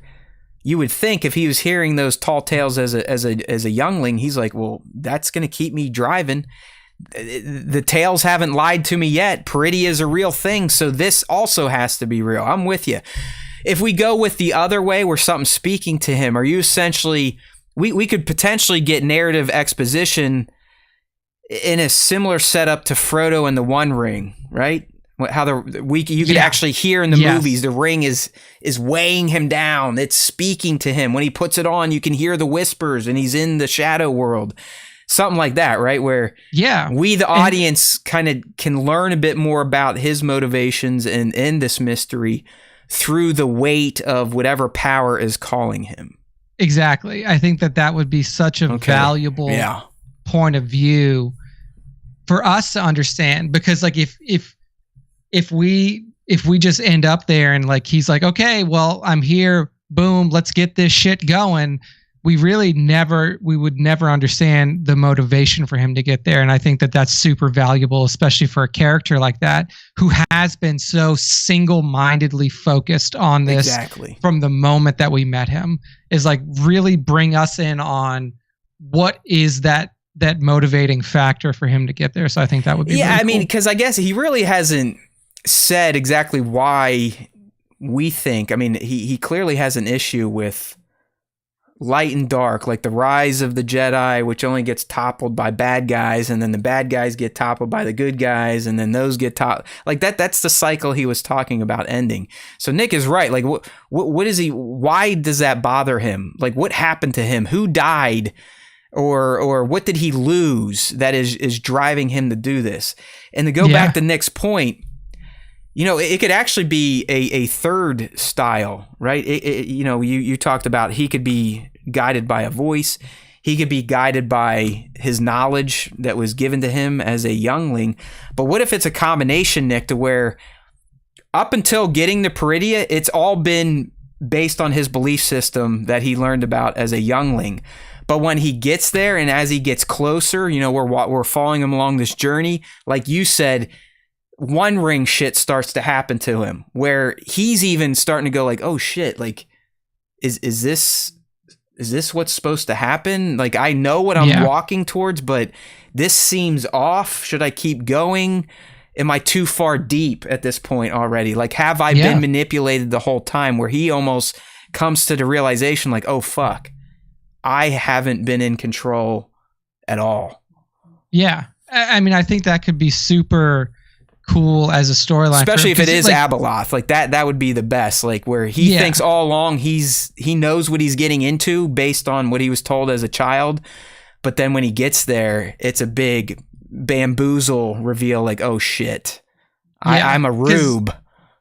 Because what I don't think his goal is for like destruction. Like if you because I watch this shit a lot more than you do. He did say to Ahsoka when they were fighting, essentially, I forget the exact quote, Nick, but it is more along the lines of, sometimes you need to tear down something before you can rebuild something better. So it did sound like he wanted to end something, especially when he got to Pretty. He's like, listen, do you feel it? This is the beginning. This is where I can end the cycle. So but it still plays into your point. Like we really don't know what he's thinking about or what drove him there to want to end cycles or stop this or that or the other thing. Is it a voice or is it what he thinks he's going to run into?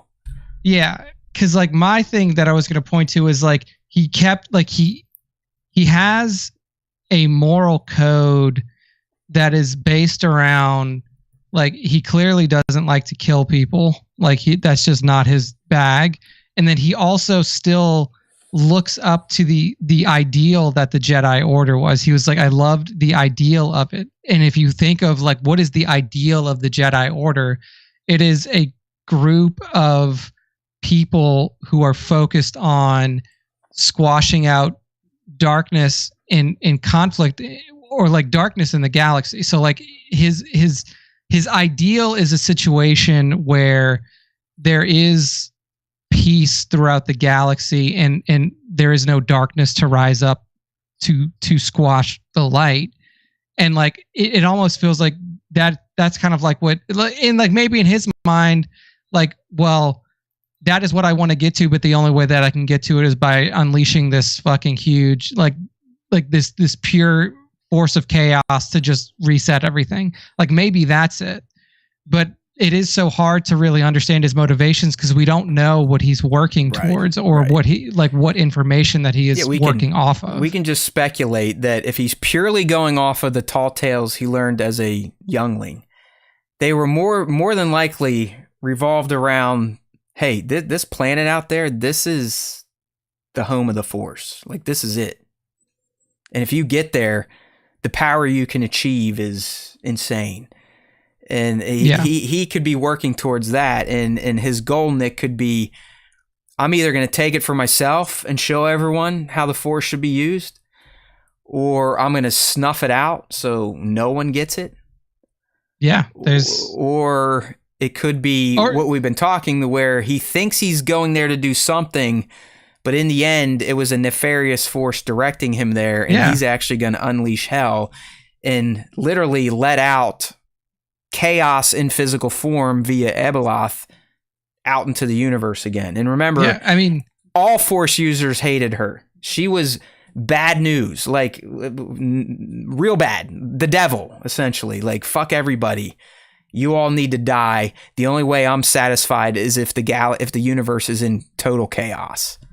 Yeah. So, I mean, he may even have the idea of like, understanding that there are, essentially like icons that have taken the place of the light, the dark, and the moderate side of the Force. Like his goal could be to go there and kill the brother. Like, he may look at it as like, if I can kill the brother, then I kill the darkness in the galaxy and we can get back to a place of like moral light to where there is no constant darkness that is looming over everything. Like we don't know, and that's what makes him the most interesting character, is like we know what his goal is to get, like his physical goal is to get to this monastery, but we don't know what his moral goal is, or we don't know what his ideal situation is once he gets there. I do, like, I will say, while I agree that he's not a traditional villain, I don't think what he is planning to do is ultimately for good, though. Like, in his head, he might think it's the right way to achieve good, if you will, but what he's going to do is not good in any sense. Even if he is just going to go there and try to have a chat with the spirits of the father, the daughter, and the brother, whatever he's doing here, he is going to fuck something up big time. Oh yeah, I mean it's going to have bad consequences. Big time. But it is, what's interesting is like what is his intent Yeah, like outside of what he has stated, what is it really? We all say things on the outside, but on the inside, we're usually a bit deeper than that. So yeah, it is ultimately, what is his goal here? Does he think that he can control the Force? Does he know that there's something there that can do it for him or influence for him? Or hell, maybe he does believe in the stories of the mother, and he feels that the galaxy does need a bit of chaos for a little bit of time. Yeah. He could be completely off the fucking rails.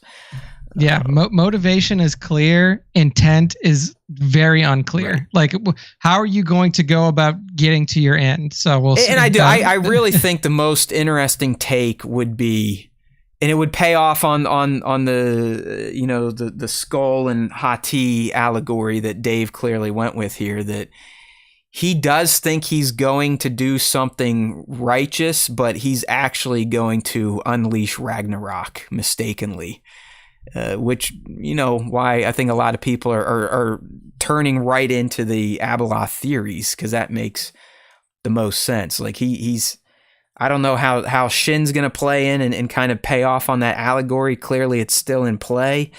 But if you haven't heard it yet, in Norse mythology, these wolves, one chases the sun, that would be Balin. The other chases the moon, that would be Shin. And eventually, as they catch their targets, that's when the fucking world ends.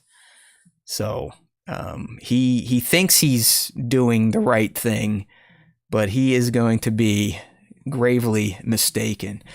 And I think I kind of covered most of the other things here. I mean, obviously, like you said, Nick, once Balin's stuff really ramps up, he is going to refocus the other main characters on Peridia. That's pretty clear. I do think they will unite, even begrudgingly, to try and maybe not even stop him, try to contain what's happening, and then realizing, we got to go. Like, we're it. We are the what's his name? We are the Paul Revere of this motherfucker. Yeah. We've got to get back and let them know that this shit is about to happen. The other thing here, I now that you've kind of talked about it, I'm sticking with it. It makes more sense now that you said, hey, Balin's got to have a little bit of a slower roll here. But I think the shit hitting the fan will be like episode 7 or 8, like end of season stuff, to really kind of go, okay, we need to shift the narrative away from Peridia and back over to whatever is going to happen in the Mandoverse crossover. So yeah, and so I think what this is all working towards, and we know what it's all working towards, is supposed to be this movie crossover. And the movie crossover, if Abeloth is the end goal of the Peridia thing, then the movie crossover is going to be focused on that almost entirely.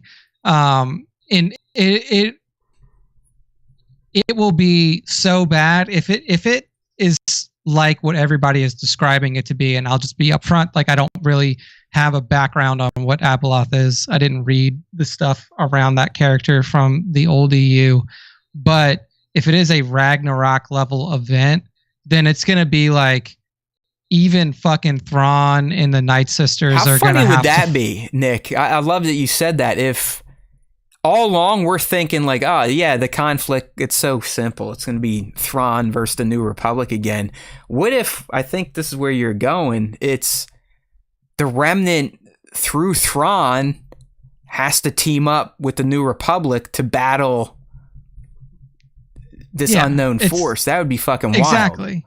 I mean, like, it's the same thing as whatever. Like, it's the same thing as what I said with Shin and Ahsoka's gang. It's like, okay, well, we're not necessarily friends. We're kind of enemies, but there's this big other thing that we have to deal with, so we have to work together. And it'd be the same thing in the standard, like in the regular Star Wars galaxy, if, Abeloth gets out and it's like Galactus level, fuck you, fuck everything type of deal. No more petty squabbles. Like, it's time to... Yeah, like what's Thrawn? Like, Thrawn's gonna be like, well, I'm just gonna let it win, because if it wins, then we all lose. Like, well, it's a lose-lose. Yeah, your new Thrawn would probably say that. Tic-tac-toe Thrawn would do that. New Thrawn would be like, well, if I attack it from this end and then the other thing attacks it from, then we'll definitely beat the New Republic. But then he doesn't realize, because he's so dumb, that like this thing is killing everybody, not just the people that you don't like. How wild would it be if they actually go this route? I mean, I wasn't even thinking about it, but it would be fucking awesome.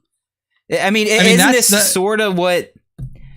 Is it the Yuzon Vong? I mean, isn't that kind of what this would be, to where they show up in the known galaxy and just start wasting everybody? Or...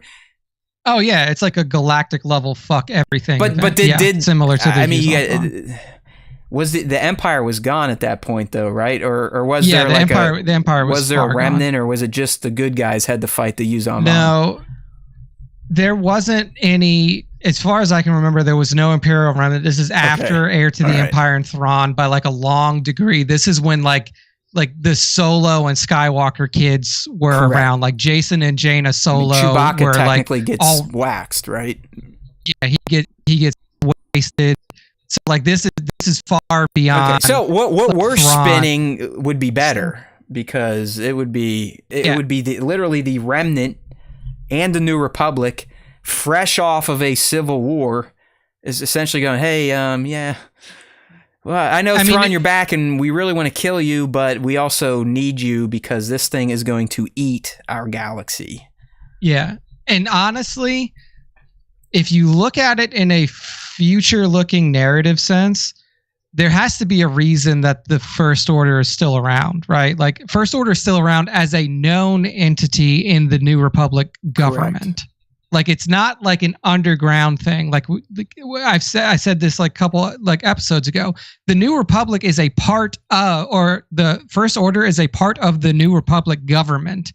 The only reason that would exist in the New Republic government is if there was something that happened that would have brought an end to the immediate conflict between whatever the First Order was before it was the First Order and the New Republic. And what would that be?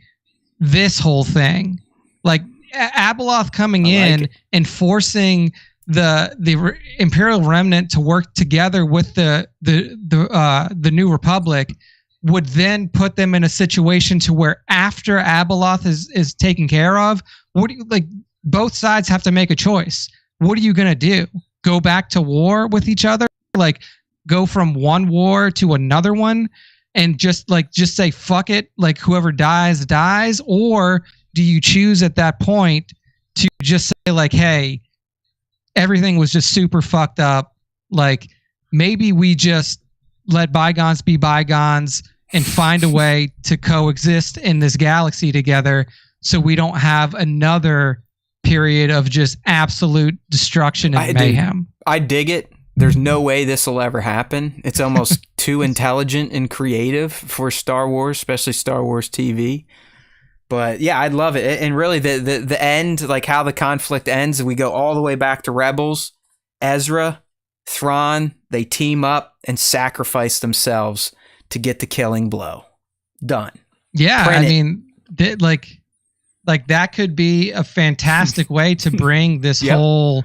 like this whole Mandoverse to a like conclusion, quote unquote, but really like to a certain degree of conclusion, but then also really set up the future well. But I don't know. And mind you, the whole time this is going on, Luke Skywalker is hanging out watching his temple being built by robots. Like he doesn't give a fuck. Yeah, he's just like, they'll handle who cares, dude? I mean, I don't give a shit. Whatever. That little Grogu fuck left me, and I'm feeling all sorry for myself. I can't get any new recruits. I'm just sitting here with R2-D2, the same droid I've been with since I was 19. All right. Well, there you go. Hey, it's fan segment time, people. We're going to get things moving here. We've hit 7:30. As always, I kind of mistimed how much Nick and I will talk about random shit, but we got through part 1. We'll be coming at you next week with part 2, which is going to shift the focus over to the known galaxy. So we're going to look at it from the lens of Hera, Ezra, and the New Republic, and then obviously Thrawn and the Remnant. So make sure to tune in next...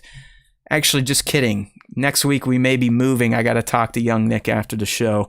It's Halloween next Tuesday. I still got a little kid, so I'm going to be out doing that type of shit. So we'll figure it out, but we will have a new show for you at some point next week. Before we get there, though, we'll get the old tried and true SWTS fan segment. We do it every week. We give you 2 opportunities to come here and play with us. Not in that fashion, people, you sickos, but to have some fun on the live stream. First, view the question of the week, which we will post on Instagram at StarWarsTime.show, both in our profile and stories. And then the top 5, where we honor a week's worth of art submissions from the Star Wars fan artist community. All right, Nick, so to start things off here, question of the week is 2 weeks old and still barely has any responses. So we can probably get through these pretty quick, but it plays into what we were talking about today. We asked the fans, what do you want to see in Ahsoka Season 2, Nick? And of course, we can rely on our diehards like Sir Dork, 2797, Tones and the likes, Mando Pirates in there. But outside of that, these have fallen flat on their faces. So go ahead. What did they have to say about Ahsoka Season 2? Indeed. So Sir Dork says, would love to see how Ezra and Grogu would interact. Maybe next week we'll talk about it. Yeah, could get into that. 2797 Studios says Season 2 would have to be pretty epic. Ahsoka's continued development and connection with Anakin's Force Ghost, the Peridia crew working their way back home, Ahsoka and Sabine's bond getting stronger, Balin and his journey to the Mortis gods, Zeb, Bendu. No. I don't know if Bendu's going to come in. Bat is so focused on Bendu. He's like, Bendu is on his mind at all times. He says, I could see Peridia being the original home planet of Bendu, how Ezra's return affected things in the New Republic, and finally, Chopper returning to his murderous ways. Maybe so. Maybe you get some Death Chopper on there too. Good stuff there from Bat. Next up, Ripik Tan says some wacky ass Force related mystics and Hondo. Hondo, let's not sleep on Hondo being in Skeleton Crew, especially with that known connection to pirates. All right, I'm not.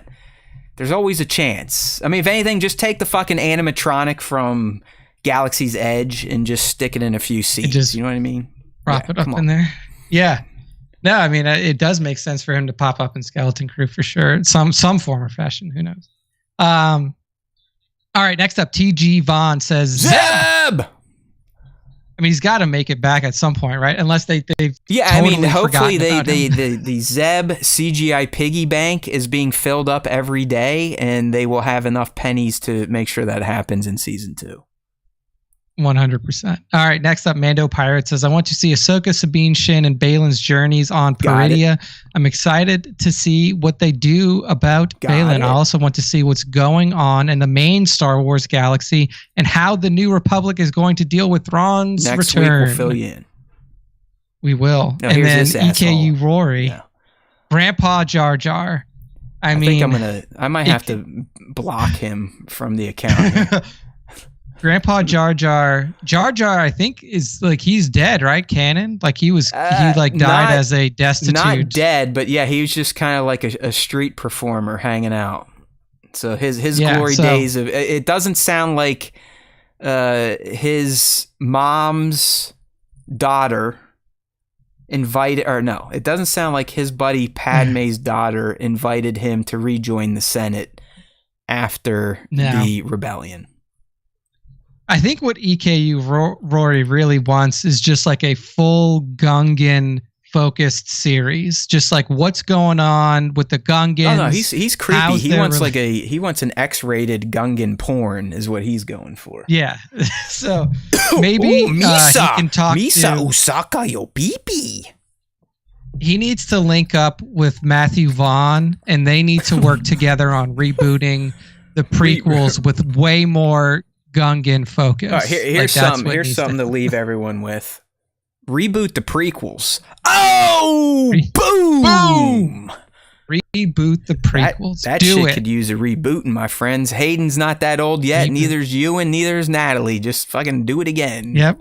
Just do it again. Give it to Matthew You can get Vaughn. crazy Ray Park out there again if he's not on social media fucking up his marriage or whatnot he was doing a few months ago. At this point, just put Sam Witwer in there. Yeah, just put the better Maul in there.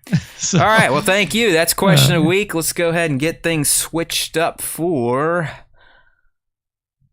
the top 5, Nick. Yeah, while I'm doing that, go ahead and do all that fun stuff. Fan artist features of the week. To get involved with this segment, make sure to tag at StarWarsTime.show on your Star Wars Instagram posts. They will fall into our tagged feed, and that's where I pull the top 5 from. While you're at it, use the hashtag Star Wars Time Show. Real quick, well. I know we're on a quick time here, but this week, Nick, someone tagged us. I put them in the fucking video, and then they sent us a message that they were going to submit a DMCA request. So I was like, "What an idiot! What you tagged What us. do you want me to do, people?" And it really is like, why do I even do this anymore? Like we'll just start sharing. Just start sharing the fucking clips, and maybe we'll get our algo juice of the day from that versus doing these damn real videos. Like, I think that people really just. Like, I think what probably happened with that dude is he just copied somebody else's stuff. I have no idea, but he's an idiot. It was a female, and let's just say definitely far left. Like I got dressed down like I was Hitler. It was insane. Like I was like, Oh, jeez. It's a wonder we've had such this horrific reaction on the far right when you have this type of shit on the left. Even though, like, listen, they're not even close to the same. Like the left, they get a little aggressive with how you talk to people and treat people. Or on the right, they're literally fucking insane. But it rubbed me the wrong way. It's like, fuck everybody, fuck you. Fuck you and your righteousness. So ridiculous. When you put shit on Instagram, guess what? Read the fine print. You don't own shit anymore. You know who owns your content? Meta. So That's fuck right. off. All right, sorry about that. Right. Go ahead. Who we got first? The first a staple here. one in the top all-star, 5 for this week. It is. It's a staple. It's an all-star. It's one of our favorites. It's 97 parsecs photography, 97_parsecs_ photography on the Instagram.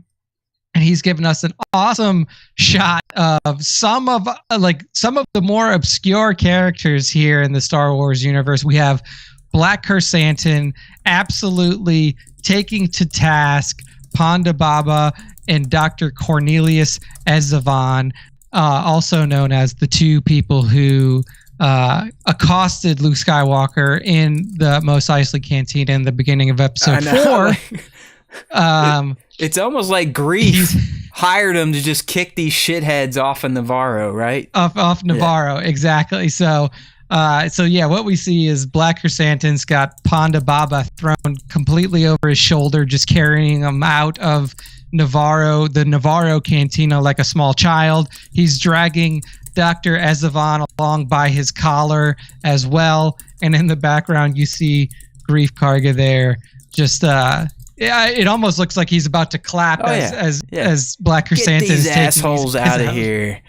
Oh man, so awesome shot here from 97 Parsecs Photography, one of our favorites, as Matt said, in the Star Wars Time Show community. So good stuff. It was nice. It was nice to see VAP show up in the feed again. I think we got forgotten, especially after our big account got nuked in July. But it is nice to see Visual Approach Photo back in here.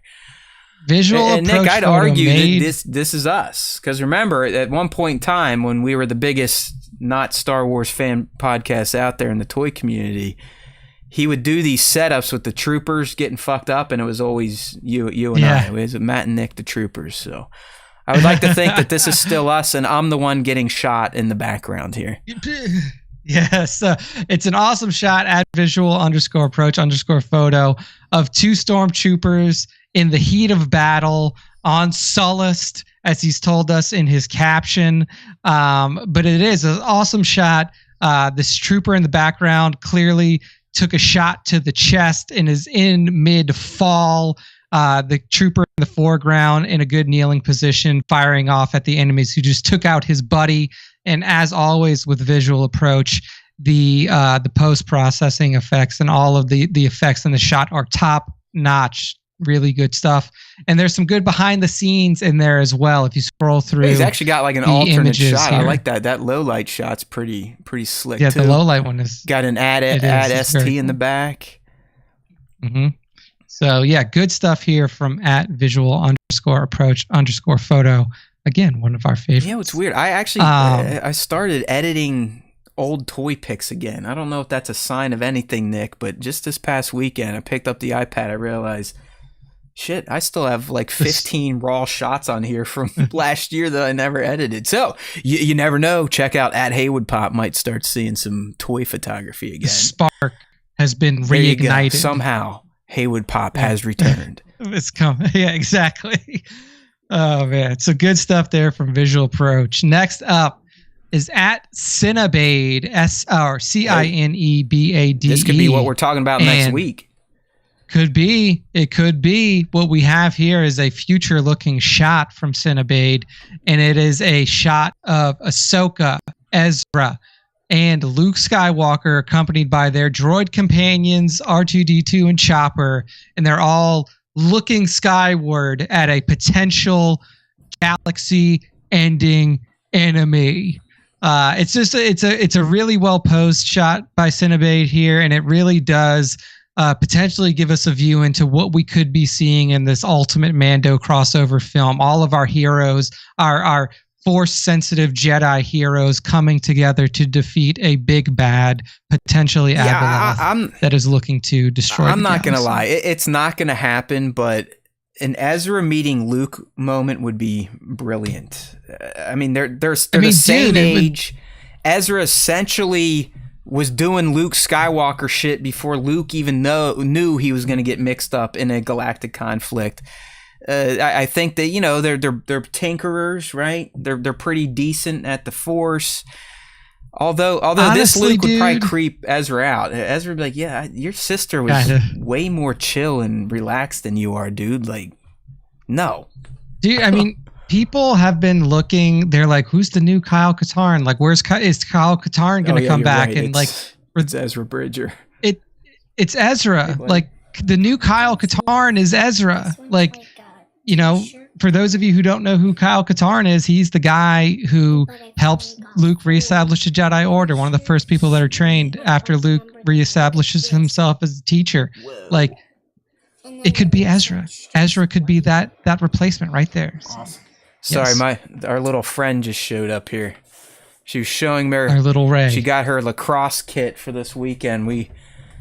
Parents out there, nice. This is going to be my first all-day weekend tournament. I'm so excited. Can you tell by the inflection in my voice? It's not like there's a Buckeye game or anything on Saturday. Yay. Support your kids. Yay.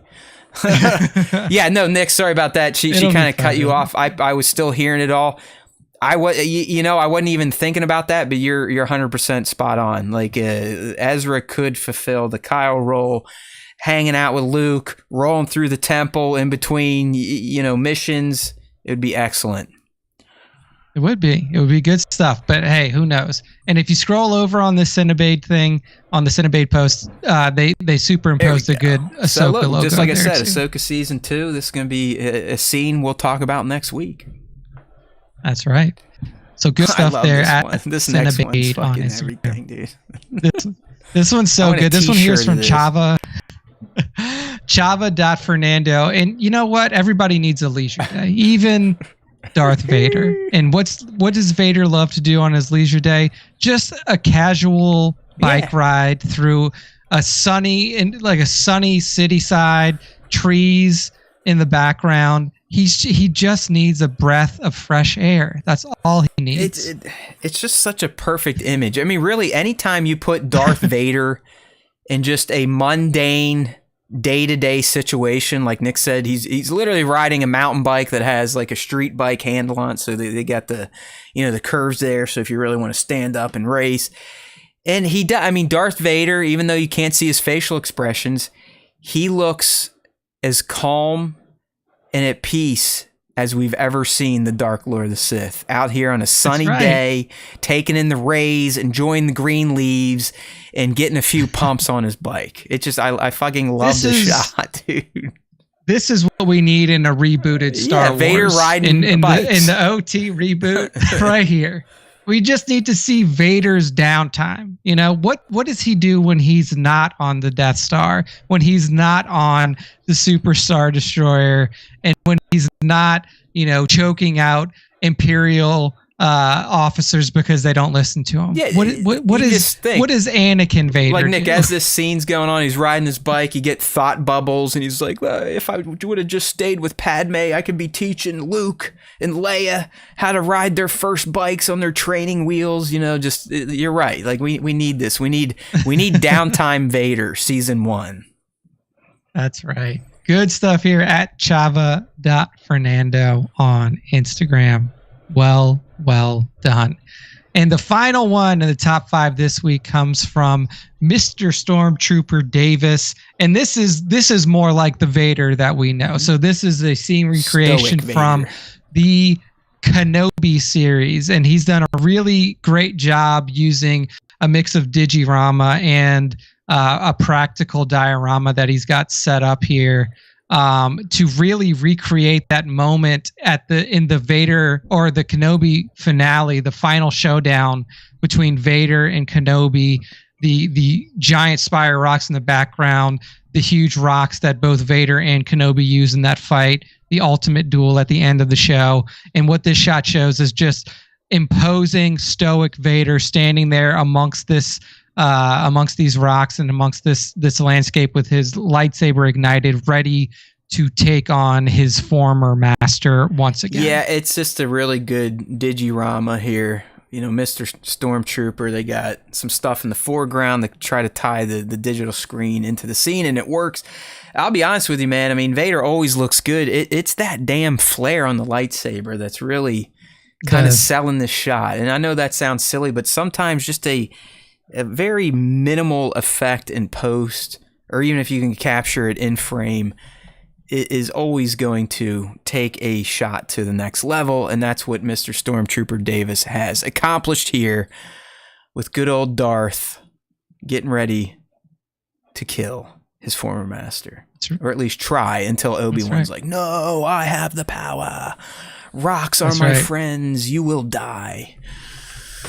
It was good shot here at Mr. Stormtrooper Davis to close us out for this episode of the Star Wars Time Show. So, Matt, that's the end of the top 5. That's the end of the show. Oh, man. Close us on out. Gas coming out of my butt now, too. It's like, usually I suck it in my mouth talking so much. I guess I've been breathing through my other hole today. But Nick's right. It is time to put 283 to bed. Can you believe that? 283 episodes of this stupid shit is available for you to watch on YouTube or listen on our podcast platforms. And the way for you to find all that type of stuff, it's easy. StarWarsTime.net. Just go ahead and head your happy asses over there whenever you feel like it. Maybe right now after the show, while it's fresh in your memory, because you'll find our Sub to Podcast page. You can get us on TuneIn, get us on Spotify, iTunes, you name it, we're on the platform. If we're not, it usually means the platform is bogus.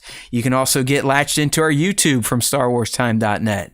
You know, if youtube.com/Star Wars Time Show is too hard for you to remember, StarWarsTime.net is the answer to your gray matter woes. So don't forget that there's always time for Star Wars Time. Pay attention to our socials, mostly at StarWarsTime.show on IG. I say that because that's kind of our way to let everyone know what's going on. All right, we do that on YouTube. People spit at us. So a lot of our announcements will go out on Instagram or in Discord. And hey, speaking of Discord, you can also get access to that via at StarWarsTime.show on Instagram. So make sure to give us a follow over there. If you're watching the live stream right now, let's go. Let's get some likes, comments, shares, clips, tips, tits. I did put out the tit clip. See, that's a dangerous thing of Nick being gone. I was going to use every goddamn thing that the AI told us to. And it came in handy because we didn't have a show last week. But again, that's why you use StarWarsTime.net. You never know what you're going to miss. IG, StarWarsTime.show. TikTok, Star Wars Time. Let's go. StarWarsTime.net is where you're going to find all that fun stuff, though. And don't forget that there's always time for Star Wars Time. And if you listen to the Star Wars Time show, the Force will be with you always.